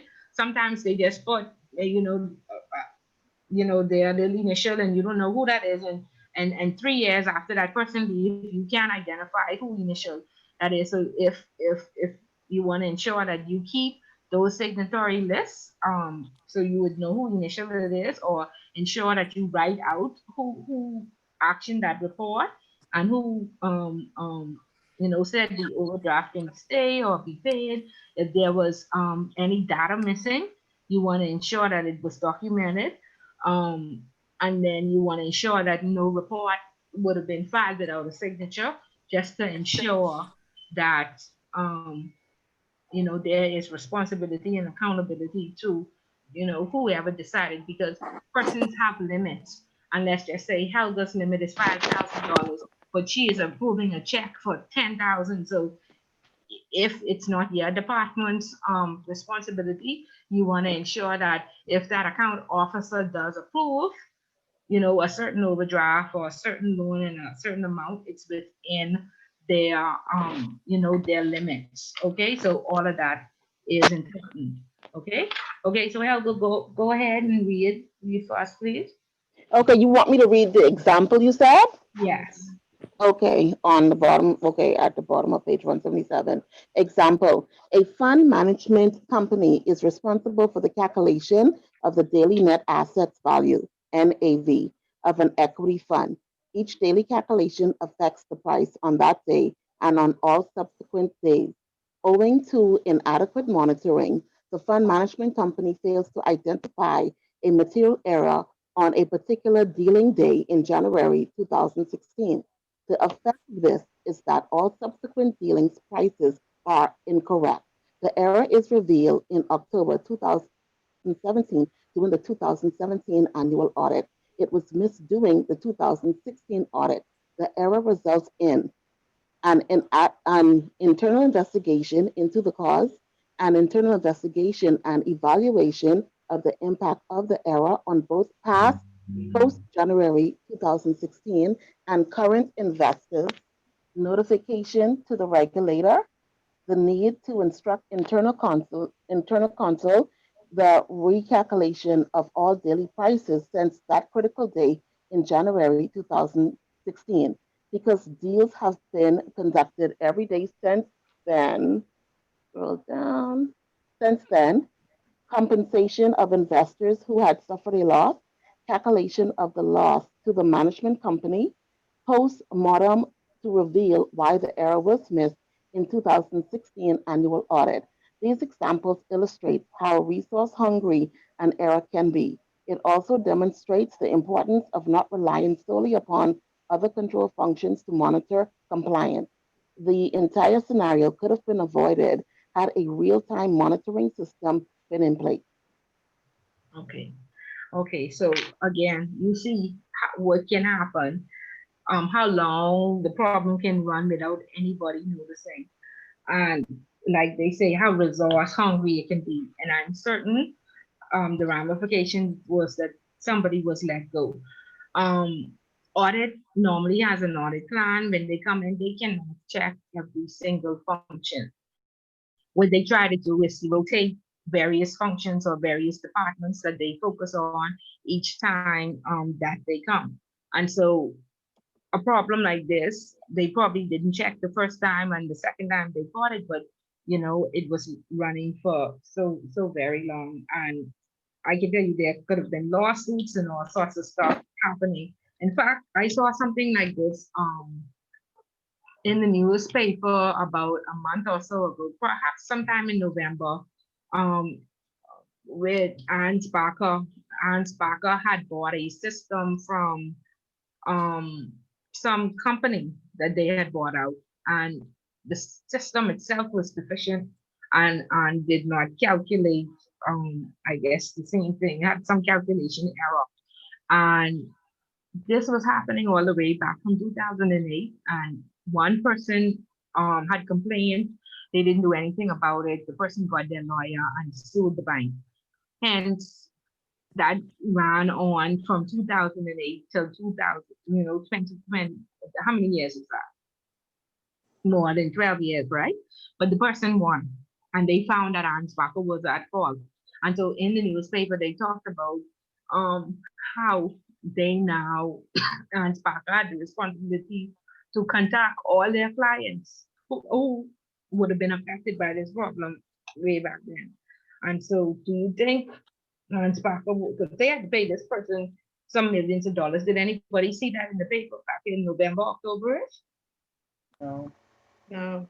No? No. Okay. But these are the type of things that can happen. And this is why management information is important. This is why these reports are important. And in the absence, like the book says, a real-time monitoring system would have been helpful. But if your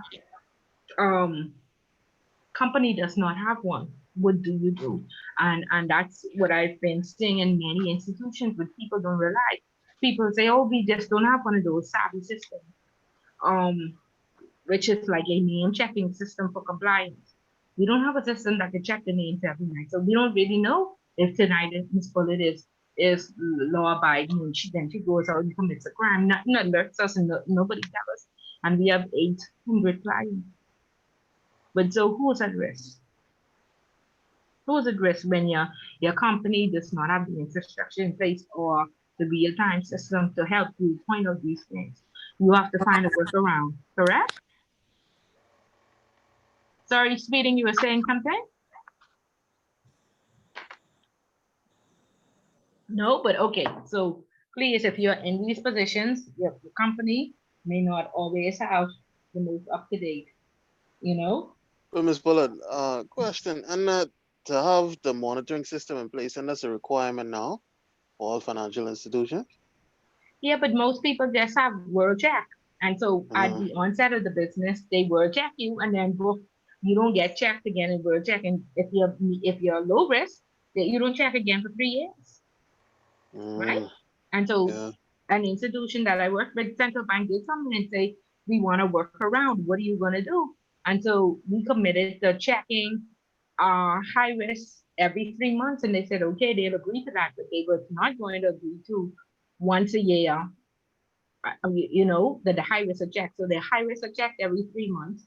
And then the medium and low, they said, okay, they'll stick with it every 3 years and every 2 years.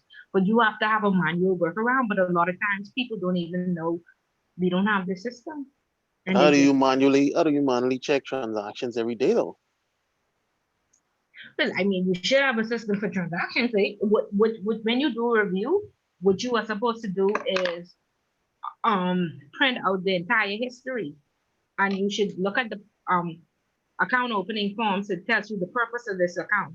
So Ms. Bullard opened this account to pay school fees, or she was C-file and she said this account is for cryptocurrency. So when you look, you print out the history for the year, and you see that Ms. Bullard bought a Mercedes, paid for some tickets to Orlando, and bought a Rolex watch. What should you do? You money laundering. Okay. Ding, ding, ding, ding, ding. This Ms. Bullard's customers' money that's supposed to invest in cryptocurrency. I don't think it's supposed to be no tricks. Correct? Yeah. Right. So that's what you have to find a workaround. And this is what I want to tell you. A lot of you, and especially when you work with the smaller offshore boutique banks, they don't have these savvy systems in place. You can't just say, oh, we don't have the system in place, we don't do it. No, you must find a workaround, or you should at least know, you know, what is required of you. Okay? Because like I say, sometimes, you know, you just fired because of negligence, because you just simply did not know. You know, this person couldn't say for 2 years, investors suffered a loss because we make a mistake. And I just didn't realize it. Especially if there's somebody who was supposed to be a checker, the verifier, to make sure that it's calculated properly. Where was that person? Oh, we don't have an automated system to do that. No, but we hired you and that's a part of your job. And if you don't have that automated system, you should have been pushing for the last 2 years. Show us our email where you asked us for the system and we said no. Right? That's why you are a subject matter expert. Show us compliance, where compliance said that there's a possible risk because they're doing this manually, and we recommend that, you know, you get an automated one. Ms. Bullard, I have a question. What if there is? You seem far away. Could you come closer so we can hear you? Oh, sorry. You can hear me now? I can hear you. Okay, sorry about that. Let's just say you have a system, an automated system that can check transactions or anything like that, but it doesn't work properly. And there's been numerous glitches very often that is not picking up on transactions in a timely fashion. When a glitch happens, there's a lot of IT work that has to be done, a lot of reporting has to be done, but it's been going on, you know, for some time. But it seems as if management or senior management isn't taking it as serious as they should take it. So now you have a lot of transactions that can potentially be results from money laundering, but there's no way for you to pick it up because the system isn't working. What is the best avenue for one to take that, you know, doesn't want to be, if something was to happen, you don't want to get caught in the crossfire, but at the same time, raising concern could cause some sort of backlash within the department or, you know, within that area. Well, if you have emails where you would have sent to the manager stating what you observe, that there are some glitches and there are, you know, the risk is that you're missing some, you know, potential money laundering transactions? You do have that email? Numerous emails. Okay, so that's what you would need to show audit, because definitely audit is going to pick that up. And if it's there's a task that you have to do, I would say system glitch, unable to, you know, complete tasks. I would not sign off on a report and say done or check unless there's a manual workaround. But you need to start to look for a manual workaround to protect yourself if your job is to, you know what I mean? To monitor or what have you there if the system does not work. Essentially, you can't, you know, if you have 50 reports that said system does not work, email send, then what is the, you know what I mean? What are you actually carrying out that function? Don't sign off on anything that says that you would have checked or what have you. You could tell them that I found a manual workaround and this how long it takes. So if you all need me to sit here the entire day and just do this, I can sit here the entire day. Otherwise, I will have to say that the system is not working and we are waiting on IT or to confirm. You know, but like I say, if you want to be protected, you have to have your emails ready when audit comes in or the regulator comes in and say that this has been communicated, management is aware, and they were aware that you were unable to complete that task. Where you will be included in the problem is if you sign off on the report and saying completed or action. You see that? Because sometimes it's, but start to look for a workaround. Start to look for a workaround. You know, and if it's manual and it takes too long, at least document what the workaround is, you know? Because sometimes they don't have the resources and they don't know how to communicate that. Yes, ma'am. So again, so exactly what Hal was saying, you want to complete a self-assessment, you know? You want to ensure that these systems that you paid all this money for, they actually work or they are effective. You need to test. And what I normally do is, you know, when we got World Check, I immediately put Perry Christie's name in World Check to see if he would show up as a pet, you know? And then I noticed, because I work in the offshore world, Russian names are spelled differently. And you would find if you spell it in English, it is, you may not get a hit, but if you spell it the Russian spelling, then you get a hit. Then I realized that females, they don't always take the spelling of their father's last name. So if their father's last name starts with a CH, because they're female, they change it to an SH.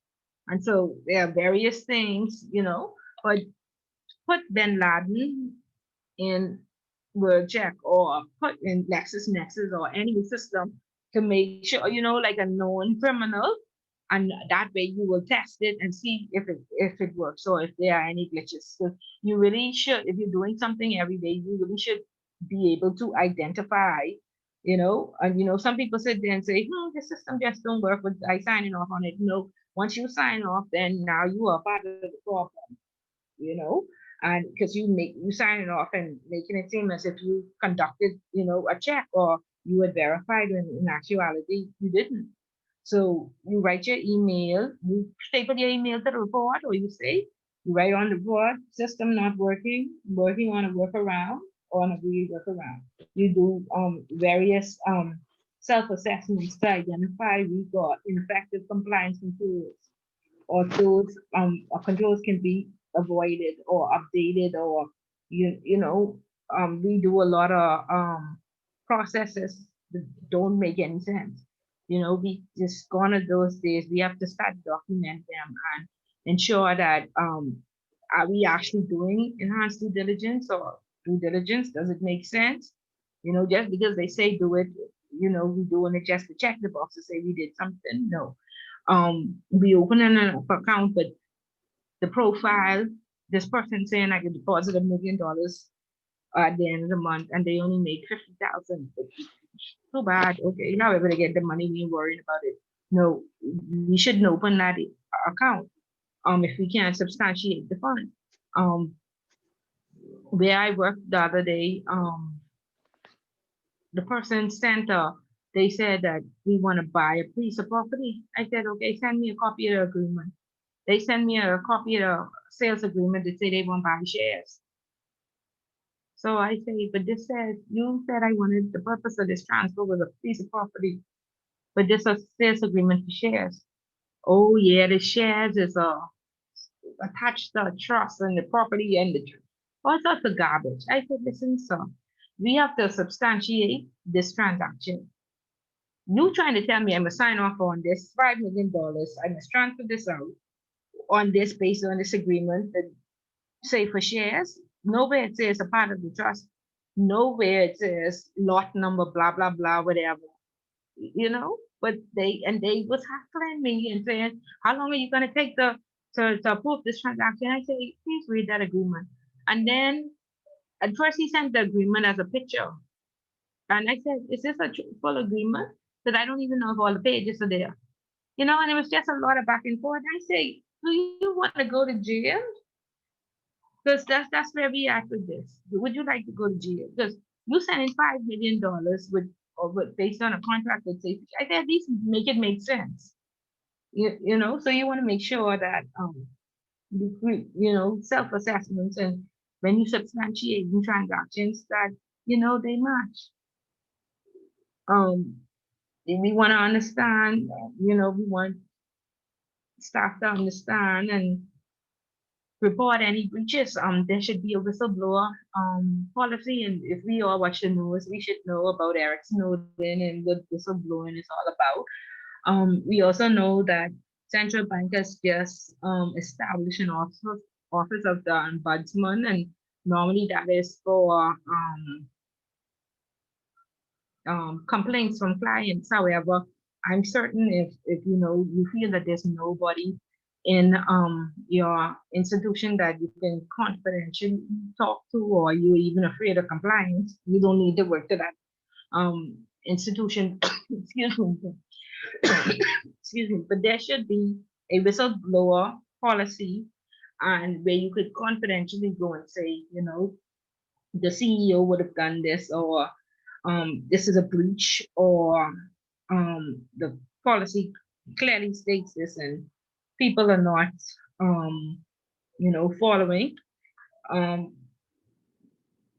like I said, everybody should be aware of that policy and how it works, and where it's stored and who they should go to. Okay. And again, with the same, I don't know, under your self-assessment, once you have done that, or you speak to audit and say, this system does not work. It's just the only system we have to track thousands of transactions. It is really realistic to do it manually, or perhaps in the meantime, at minimum, compliance will need to sign off on all high-risk transactions because the system does not work. But it can be blatantly noted the system that does not work, and we just carrying on, every day and pretending that it's okay. It's not okay. We are in breach, because remember, compliance is everybody's business, and we need to speak up. And now, you send a first, second, and third, and then you copy management, and then you leave it. Once it was I always, when I pass things on to my manager, I say, that's nothing else I can do. I leave it, I go on, but I can't carry out this function. So if there's something else you'd like me to do, let me sit here and think of a way of a workaround or what we can do. Okay, but I'm not going to go to jail with you. All five of us in going. Okay? Yes, ma'am. What I have done, ever since the new system got implemented back in 2018, all of my emails that's associated with that new system, whether it's working fine or whether it has a glitch, I have all of those converted into a folder. I have a manual folder and also a digital one that I created for the department. And behind every report that I have to do, I would attach any email that I would send out, whether that's to the investigative team, the IT department, or even if I have to escalate an issue to senior management, I attach those to the back of the email. But it seems as if the system itself isn't compatible with our regular system. If something isn't working, something isn't meshing, we can go back to the manual way of doing it, and I have done that. But it seems, even though that is the safest way for us to approach this, it seems as if, I would say, the people who have the power don't want the manual system, even though this new digitalized system is not working. Okay. Well, And that's where the problem, that's where the issues is starting to get just a little bit intense, because I can't keep working on a system that's not working, and I don't know why they would want me to continue working along those lines. But have you asked? Yes, I have. And what was the response? The response I got was that's what head office, that's located in another country, said, and that's what they want, that it's mandatory. But have you shown them the glitches and the issues that you have? Yes, ma'am. Every report that I turn in has to be signed by the senior person, and they can see my emails at the back of the report, and also on every email that's sent out, they're CC'd on every email. So I make sure to CC as much persons as possible, that I know it's important for them to know what's going on with this particular system. So they're on the email. Unfortunately, I don't get a response back from my team or anyone on my side to even ask or even a follow-up or an escalation. This has been going on since 2018. And it seems as if like nobody wants to touch it, as if everyone is just trying to avoid it or just act like it's not happening. So what is your manager saying? My manager is like whatever it's like whatever the senior manager and the director says. It's like everyone is afraid to speak. It's like whatever decision the senior manager and the director make, as if that's it, don't touch it. The only thing that my manager says is just make sure you cover yourself, make sure that we're covered in the department. So make sure we have the emails, make sure all of the complaints were properly logged, and we have our evidence to back up on our end that this is something that was brought to your attention. We know it's a problem, you know it's a problem, but we're relying on you guys to fix it. So that's what my manager is saying. We have our proof, we have our evidence. So if anything happens, we're covered. But at the same time, there's an issue and it needs to be corrected. Okay, but don't sign off on anything that you haven't checked manually, because you said there is a manual way to do it. If they need their system report, you can print out their system report or whatever. However, you don't sign off on anything that you haven't checked manually. And that's how you are covered in the process. Okay. Yeah, you are covered there. Okay. So good. Okay, so we understand whistleblowing. We understand that there should be a whistleblowing policy, and there should be somebody Ms. Normie compliance who we can go and talk to in confidence, and not be afraid to speak up to, and they should be able to handle our issues on our behalf. Okay, so the book goes on to talk about disclosure, and when the disclosure is required under the Banks and Trust Regulation Act, Section 19, that's where we are covered on, we have a duty of confidentiality in the Bahamas. However, when the FTRA was updated in 2018, they specifically said that no other act can trump the FTRA. So whilst we have that duty of confidentiality, we are to ensure that, we don't disclose anybody's personal information. We don't share confidential, your girlfriend and boyfriend. I think I told this class where, we had a loan officer, she, her best friend brought the boyfriend into the bank to get the loan. And so he had to put his salary there. And they had row day, and she called and say, how much is his salary? And she gave the girl a printout. The guy then went to the bank with the printout. Royal Bank now is very savvy where they have your name on the printouts, and he took that right up to head office, and head office said there was a breach. She broke the duty of confidentiality, and she lost her job right over girlfriend and boyfriend. So in the Bahamas, we have a duty of confidentiality to our clients under the Banking Trust Act 2019. However, under the FPRA, the FIU is allowed to send in a production order, and we are allowed to share that information. There's also a data protection act where we have to protect all of that, KYC information. But once we get a production order from the FIU, we are allowed to share information. And I think the law further goes on to say, the Supreme Court will stamp that production order on behalf of the FIU. Anybody aware of that? About the portion where the Supreme Court must stamp the production order, or no? Anybody? Janelle, are you familiar? No, I'm not. So no, you're not? Okay. Okay, so normally, yeah, so we have that duty of confidentiality, but only when, we get a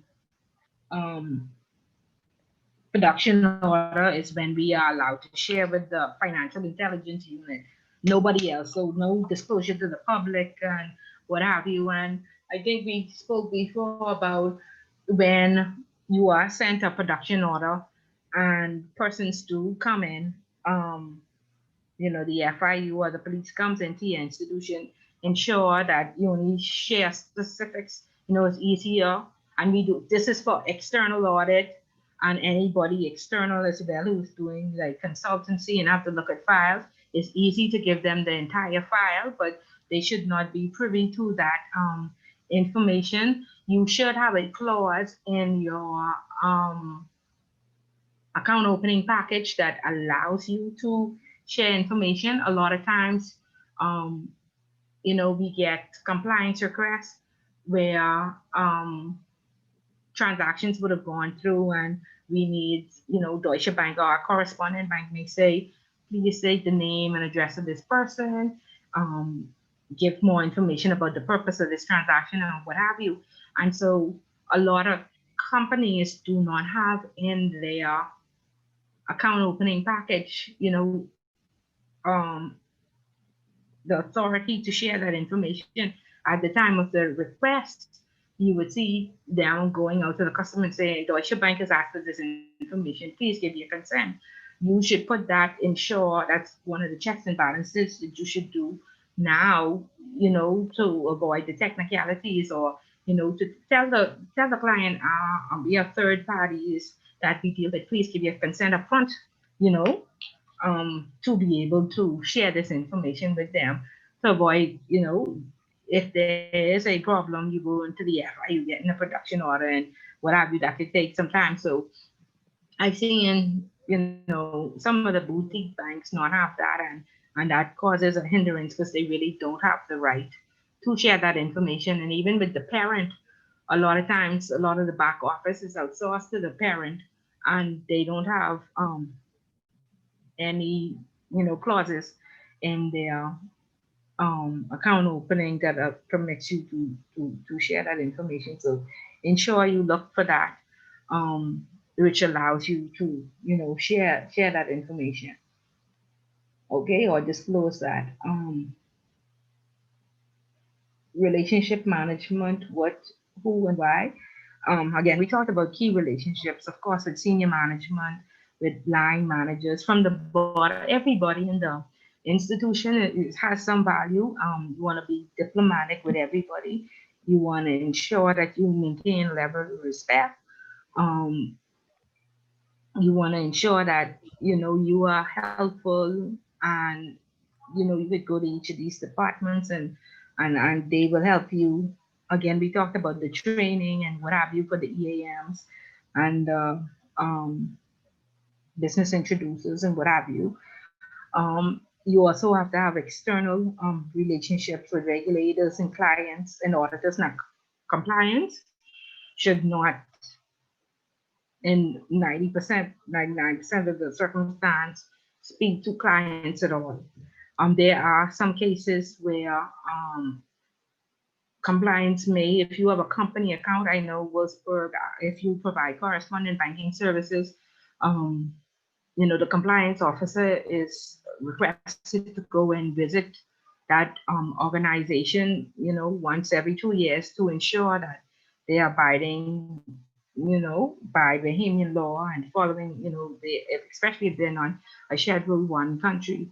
I always talk about, we did correspondent banking for Antigua and Barbuda, which is a Schedule 2 country. That means they don't have the same AML policies and procedures in place. And so, of course, we offered them correspondent banking services before, our correspondent bank said it was nesting and it had to stop. But whilst we did offer them, we had to fly there and ensure that their compliance officer, was on par with what we were doing. And so in that case, that was a client, but again, you try and avoid, because you don't want any conflicts of interest, and you don't want, most clients, there's a policy where you can receive gifts from clients up to $100, but that's for salespersons because they have to, build relationships. You want to avoid receiving any gifts or anything that may be seen as bribery, or to ensure that accounts are opened or what have you. So, but in all instances, you must remain diplomatic. I mean, we have had requests where persons came in and they wanted to open an account. They asked that the compliance be present and ask any questions, because they wanted to make a presentation if they had a company. But those are the situations for the most part. You try and avoid any conflicts with clients. So of course, the police are our friends, lawyers and auditors, and any trade associations and industries. You want to go out and network, and so like I said, with everybody, you just be diplomatic, internally and externally. You exchange pleasantries and you share your knowledge and you network, and that's how you become most effective. You also become very effective when, like I said, you get the most difficult people to get the work done, or to not oppose, everything that you try and put in place that would be for the betterment of the institution. And, that just like the government, there are some people who are just there to oppose. So you have to ensure that you build relationships with all. So you have to be an effective communicator. You have to establish credibility. If we look at what is happening in America right now, somebody suggested that President Trump became so volatile because he was surrounded by many yes men who was just afraid of him, and whether he made sense or not, they didn't oppose him. And so now this, what happened in the Capitol last week, it was a result of having a bunch of yes men around you who do not, point out, where you go wrong or make suggestions or give you feedback because they don't like conflict, or they want to avoid, being in disagreement or severing friendships. But you have to have sufficient, you have to be effective. You need a team around you, a team of advisors, young and old, or entry level as well. You take suggestions and you actually listen. You have a team, but I'm the boss, and so I, I don't listen to any of your suggestions. No, listen to the suggestions. Because again, if you have a bunch of yes men around you and you it could lead to your demise. So be very careful with that. You must develop a level of trust. People must be confident that you are knowledgeable and that you do proper research and that you're not biased. You stay away from these clicks, and they must see you as a person who has an open door policy. You must be approachable. In most institutions, people feel like the compliance is police, and when they see compliance coming, they breaking off running. So we want to, change all of those barriers, and we want to establish key relationships. So, because if we are the person on the whistleblower policy, we want all levels of the institution to, approach us and share their information with us. We must remember that we are dealing with human beings, and we try to be neutral. Because there's always your side, my side, and then the truth. So listen to all sides. Don't be judgmental, and don't be quick to respond. Listen and say, I'll do some research and I'll get back to you. And be responsive. If like Helga has been complaining about this problem for so long, somebody else should have stepped in and at least said, Helga, we see your concerns. The company is not ready to um, spend the money to get the updates that are required. Rest assured that you will not be held accountable, or you don't have to feel like you're going to go to jail, or when this cookie crumbles that you will be implemented and affected in any way. So you should have gotten some assurance, Helga, you know what I mean, even from management or compliance by now, that I agree. If I you go to can jail, Ms. Bullard, show up. everyone going to jail. Yeah. You should not be showing up to work worried. Yeah, so somebody should have stepped in by now and reassured you that you would be okay, and they are working on it. Okay, so Yes, ma'am. yeah, so like I said, read the newspaper every day. Ensure that you keep abreast and keep up to date. Share current knowledge. Research. A lot of times we are lazy. We don't like to read. Like I said, compliance is very comprehensive. You have to be able to read, and don't just be quick to answer or quick to respond. Hear the person out, document what they said, go do proper research and ask somebody. Don't be so prideful and know it all. Ask, have you had an experience similar? What have you done? Was it, did it work? You know, so and never stop learning from young or old. A lot of times the older people feel like you can't tell them nothing, and because you're young, you ain't qualified, and so but listen to, like I said, if your intention is to be effective throughout the entire organization, so be fair, be fair, okay. And so the book says it's ahead of compliance rules to advise senior management on how the firm can safely recommend and market products and balance compliance with commercial pressures. Again, sales people are very aggressive. They have a target.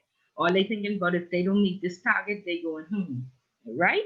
And some of them are on commission.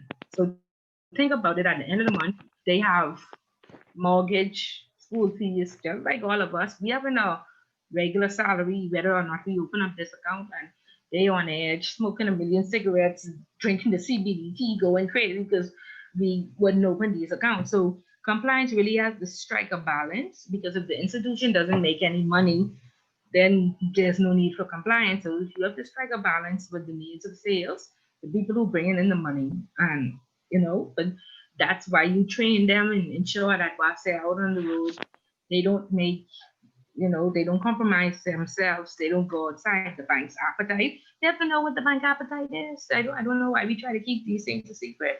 And then the people go out and bring people from Iran and Afghanistan, and we wonder why. Because they simply did not know. And the market is very competitive, and all they know is they're trying to make a sale. So if you share this information, if you train them properly, when they go out, they will bring back in, good accounts, or they will know upfront. There's no way we could open up an account out of Afghanistan. So share the knowledge. The ability to listen to the needs of the business is vital. And then we find a solution because, like I said, you have to find a staggered approach to this regulation is very expensive. It's very expensive to implement, to train, to get a system up and running, then to make sure people understand how the system works. Look at what Volkswagen did. Did we watch the Volkswagen thing on Dirty Money, where they implemented a new system? Nobody knew how it worked, and they were defrauding the world on their admissions test because the admissions had to be a certain I guess at a certain point. Did we watch that on Dirty Money? Did anybody watch that? That was like the first series. Nobody watched that? No, I watched it, Ms. Bullet. Okay. Watch it. But I watched it. Okay, LeBron. So you see how they defrauded the world, right? And that was through a system, a new system that they implemented. Nobody knew how it worked. They defrauded the world. Okay, and that's why you see all these Volkswagen cars on the road now for dirt cheap.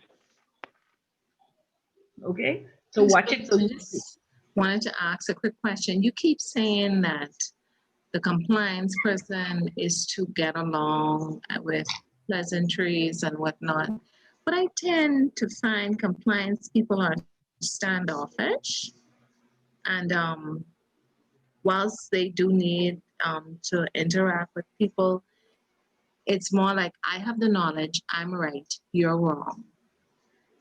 Okay. The many that I've met, that's the persona they give off. So I'm wondering, because they're high paid, because they're in the section of the bank which doesn't bring in money, and you are, it's like they all appear to have heirs. LeVon, and I agree with you 100%. And that's why right I here. don't want to be like that. I definitely don't want to be that kind of person when I get this certification. Right. So I'm just wondering, why is it that in the Bahamas people are going along that lines? Because that's not what this book is teaching us. Right, right. And again, this book has been revised because again, and it's been one of the proactive, not proactive, but reactive reactions. Okay. Let me backtrack. How did we get Didn't here? include you. Just to that didn't include you, Miss Bullard. I know, that's fine. That's fine. No, I mean, some things I always try to listen and try to ensure that, I'm approachable and I don't act like I know it all, but I know a lot of people do. And so, there are 6 steps to change. And that's why we're here today. And this is why the book has been updated. We saw that was a problem and in the role and who the compliance person is and how they act. And so this is why they don't want people who got this degree in 1999. They want, or somebody who may have gotten it in 1999, but they have refreshed themselves because back in the day, the way was I'm the boss, I'm the knowledgeable one, I'm in charge. And now the roles have changed to, I'm the mentor, I'm the trainer, and I am willing to share my knowledge.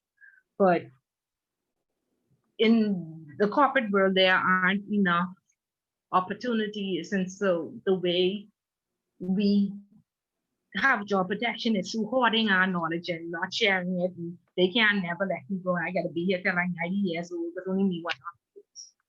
Okay, so we on a learning curve to change, to ensure that all these old ways are done away with. And, in the corporate world, most people hate coming to work. They hate their jobs. They do it only because it's the only way they, could survive. And so, there are 6 steps that change. And you get the right information, you get the right people. This is the right information now. You are the right people. This is the right time. You all can make the right decisions. and do the right actions or things, and then you get the right outcome. Okay, so that's the 6 effective steps to change. Right information, people, time, decision, actions, and then you get the right outcome. Okay, and we have had so many things happen and so many failures, and that's how we got here. Okay, we had many events that have made regulation necessary.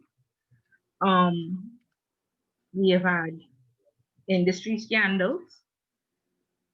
We have had political change. We have had economic change. We have had conflict. We have had black swan events, which are like natural disasters, and then technological changes. And so though all those causes are a result of why we had to look within, and we had to even update the book to include integrity. Right? I think y'all would have talked about that in chapter 2, right? Acting with you would be surprised that in a compliance class, that's what you know what I mean? That's what you had to bring up. Integrity. That, Ms. Bullard, that's optional in a lot of big corporations. Yeah, but it shouldn't be. And thankfully, the regulators have seen that, and they see the need, and so they are enforcing. And this is now the court has taken a search to say what's important, because at the end of the day, we are dealing with human beings, and human beings just don't know how to treat human beings. Sure. Okay, and we've seen this from the many scandals, from the change of government, from the growth and the recessions, from the conflicts with the wars and the terrorism, and even from the natural disasters. Okay, who would have thought that a hurricane would cause your country to get taken literally off the CPI index? For you to not even have a rating because things got so bad. Okay, so with all these changes, we are now reactive to these changes, and we realize that these things have to be taught, because what we expected in the past was that you had proper training at home, and you know how to go out and act while you was at work. But we see how vicious the corporate world is, we know that everybody could not have been trained at home properly. And so therefore, some of these things, these standards that we should have learned at home, now we teach in class in AML and compliance, because that's how bad it is. So Ms. Bullard, mind you, these big corporations, they have their core values, it's all over, but they don't live by them. It's not applicable in the way that they treat you, in the way that they act. Right. And so give it lip service. Enron is the past, but Enron still exists.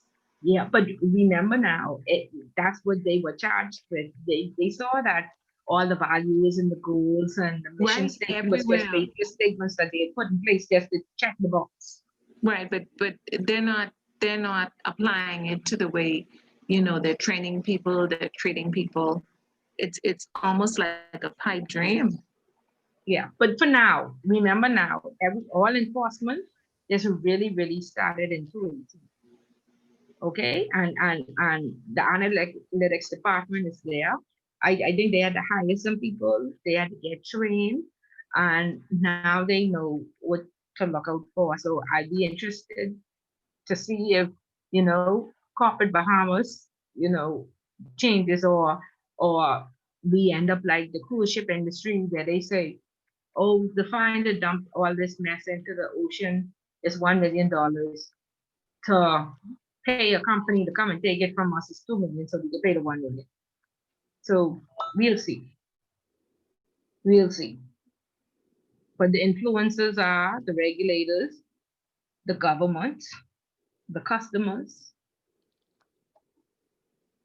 the media. So you see, a lot of times when something happens now, it's all over social media. And most companies, you know, don't want the, I guess, the reputational risk. So hopefully, you know, we'll start to see the change. But it has to, it's so out of control, it has to now be enforced. So I hope that the regulators, you know, in their checks and balances, they do check on integrity, or they do ask, you know. When I was at Royal Bank years ago, I used to call the family islands and I used to ask them, so explain to me what your job description says, and that was just a test, you know. And a lot of times through those conversations, you know, I found out that, you know, we working overtime, but if we ask for it,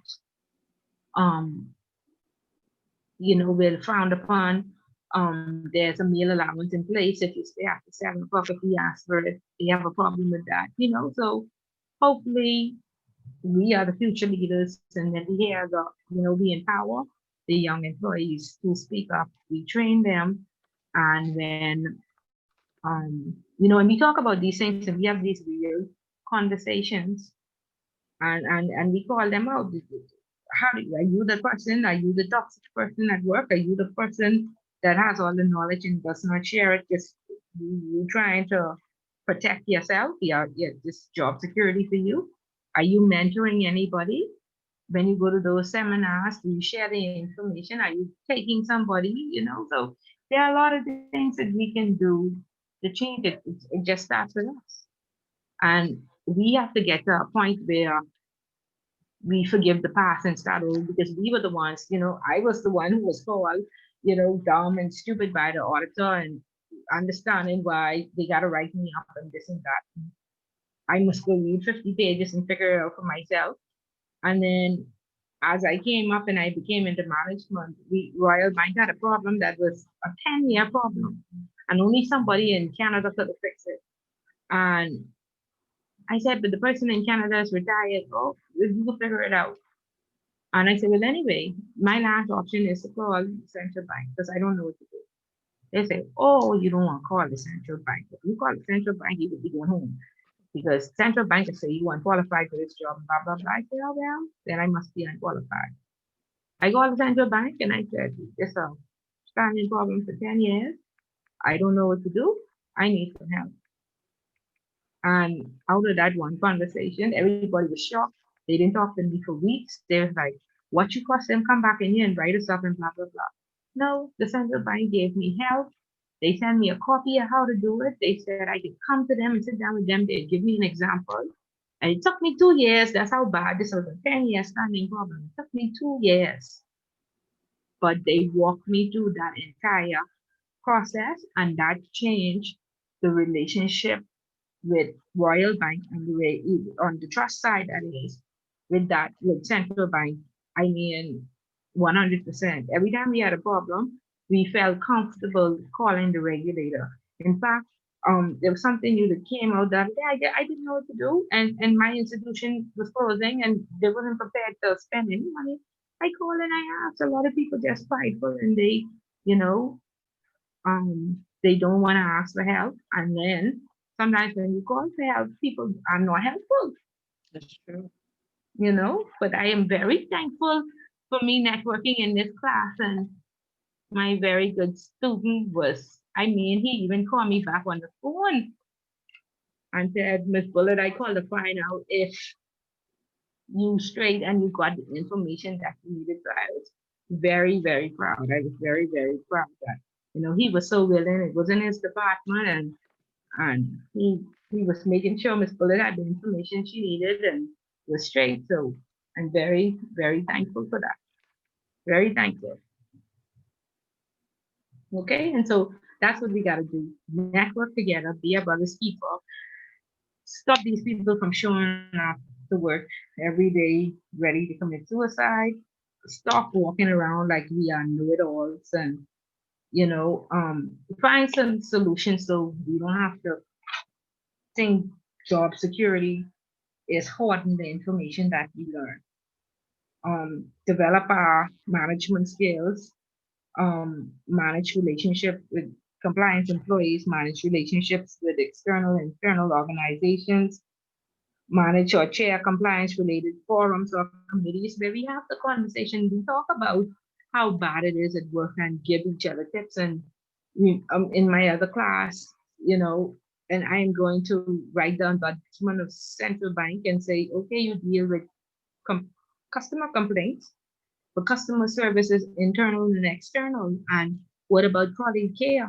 Can we do something with corporate Bahamas and change the ambience in some of these organizations? Because people literally want to commit suicide or kill people at work, and before we, that's already happened in America. Before we get to that point, let's do something about it. And it's all of us that have to come together and be committed to making it better and changing. I know, Ms. Bullard, you could talk for hours and you could say all these things, but no, we can actually make it happen. It starts with each of us. Have better negotiation skills, have better training skills, have better management skills, you know, all these things. In 6.1.A on page 190, it talked about communication being the heart of it all. And we have to watch our tone. We have to, don't be a know-it-all. We have to listen and be genuine. We have to act with integrity. And the book lists ways, different sites of the importance of effective communication in the workplace. Reasons, 6 reasons effective communication, focus on businesses. You take some time and go into all these things in the book. I know we just want to get through this and we want past, but we want to also be effective. You spend all this time, you pay all this money. Go out there and make a difference. And let's not just talk about it. Let's, we talk, as political talk. Can we actually make these things happen and do what is right? They talk about the, read the guidance on compliance and the compliance function in banks. That was published in 2005. That is still relevant today. That's from the Basel Committee. Read it. I went through this activity and I read the importance of communication skills. And you know what it says? The people with good communication skills have better marriages. People with good communication skills make more money. They have better, they have higher self-esteem. They are more successful in life. They have children with higher self-esteem, and they have a stronger and more successful family unit. So if you go and do these things and you educate yourself and you actually commit, I don't want just learn. You don't want to be like those people. Laverne, actually put some, action behind what you say. Do you want to just sound good? Oh, I don't want to be like those people. Or you actually don't want to be like those people. You want to go into your institution and make a difference? Educate yourself, train yourself, communicate better. Just be a better person. Okay, show them that you learn some stuff at home. Because a lot of people that you work with are animals. It's like they show up to work just to come and, oppose and break you down all day long. We have to move away from that. There's something called colleague care. That same white glove service that you give to your customer is the same white glove service that you give to the person next to them, sitting next to you. Ask them how they doing. Stop talking, stop gossiping and breaking them down all day long. If they don't know how to do their work, go in the corner and say, let me help you. Whenever you work in a group of people, you will have high, medium, and low performers. But everybody has value. We don't live in perfect. Okay, so say activity, your next week, please come and tell me that you all would have read, at least how to communicate, how to talk to people, and how to be genuine, not just I listen in because I have to, or check in the box I was told to listen, you know? Show up with those, find out the mission and vision statement of your company. Do you even know it? So what goals are you setting and how are you achieving those goals when you don't even know what your company beliefs are? Okay, so find out. So come back next week. We'll talk about, we'll move on to data protection, and read some of those on communication, and tell me what you learned. And we will pick up the rest next week. Any questions or concerns, comments? Anybody? Now next week, you all can be in silent like this. Now, you all read the 25, the next 25 pages, and that should take you to the end of the chapter. Page 190. Condolences on your loss, Miss Bullard. Yes, Miss Bullard. I didn't hear you. Condolences on your loss this evening. Oh, yes, Miss thank, Bullard. Yes, thank I you. was Yeah. sympathy. Thank you. I appreciate that. Thank you. Yeah, so y'all don't make me talk. I could be planning a funeral next week. So y'all please go. I gotta talk for 3 hours next week. Y'all please make sure y'all read the next 25 pages. And again, like I said, it's for your project. Baby too. It's for your project. So at least you'll know, be comfortable when you start to write your paper. And like I said, spend some time and then write your paper. Start to write your paper. So by March the 1st, when you get in a class, you have 90% and you just check in to make sure you cover all ground. I have an unrelated question, Mrs. Bullard. Yes, go ahead. Okay, so I was looking at the schedule, and I noted that well, I know it's that's the 5 weeks, and the assignment review, that's a 2-week, 2-week break. Is that correct, or is that Yeah, that's correct, because our last class is on February 10th, and then the assignment review is until March the 3rd. Okay, I just wanted to be sure. Yeah. Any other questions? No. Okay, Kalma, was this clear as mud? Miss Bullard, quick question, when is our last day of class? February the 10th. With me, and then I think you go on to Jackie Farrington on March the 3rd. But then your paper is due on the 29th, so you should start to, put together your paper and know which avenue you're gonna come from, and know which parts of the book it's gonna come from, and start to answer it. So, Miss Bullard, if we put that to at least put the thesis statement together, we could send it to you for a review. If you all absolutely must send it to me for a review, you all can do that. That's no problem. Okay. That's fine. Okay. But again, Miss Bullard birthday on the 19th. Yeah, we remember that. You all know every 19th is the first year I must be in another class on the 19th. Y'all, I am not, let me give you all a date.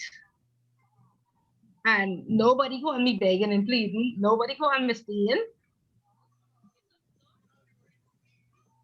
You all want me to read the thesis statement by February 10th. What I don't receive by February 10th, I got put on my out of office and I block in your honor. If I don't get it by February 10th, I can't read it. I can't help. I will be Valentining and celebrating my birthday. Okay? Okay. Okay. Thank you. So you all Thank you. meet the deadline. Because Miss Dean, he ain't calling me for mercy for nobody. Okay, good. But tell me, y'all retained some of that. Y'all got some understanding about the training and how it works. Was the people in intermediate and intro familiar with the categories or the levels of training, Frederick? Yes, it was helpful, Ms. Bullard. Okay. Okay, good. You all let me know, talk back to me and give me some feedback so I know, how, if I need to cut back on the stories or we need to read more or what. So please, if you read, then you don't have to read the book and we'll go through the next 25 next week. Okay? I understood everything. Everything was clear as mud, as you said. But I have a question. I heard you say something about a project. Yeah, your paper. I may have said project, but I mean your paper. Oh, okay. On March 29th. Okay, I thought I missed something. Yeah, terminology. See, then this is why I want you all to be clear when you write these policies and procedures and when you train people to make sure, everybody on the same track. Yeah, so your paper. So start your paper and start to jot down some notes and, what you'll include in it and write your thesis. And we'll go from there. And then whatever I get by February 10th, I will review and send back some comments. Yes, ma'am. Okay, great. Anything else? Or be good till next week? We good till next week. Okay, great. So you all have a fabulous evening and relax and unwind and get some rest and then get back to war tomorrow. Okay? So I'll see you all next week. Good night, Ms. Good night, Ms. Bullard. Good night. Okay, good night. Good night. Good night, Ms. Bullard. Thank you.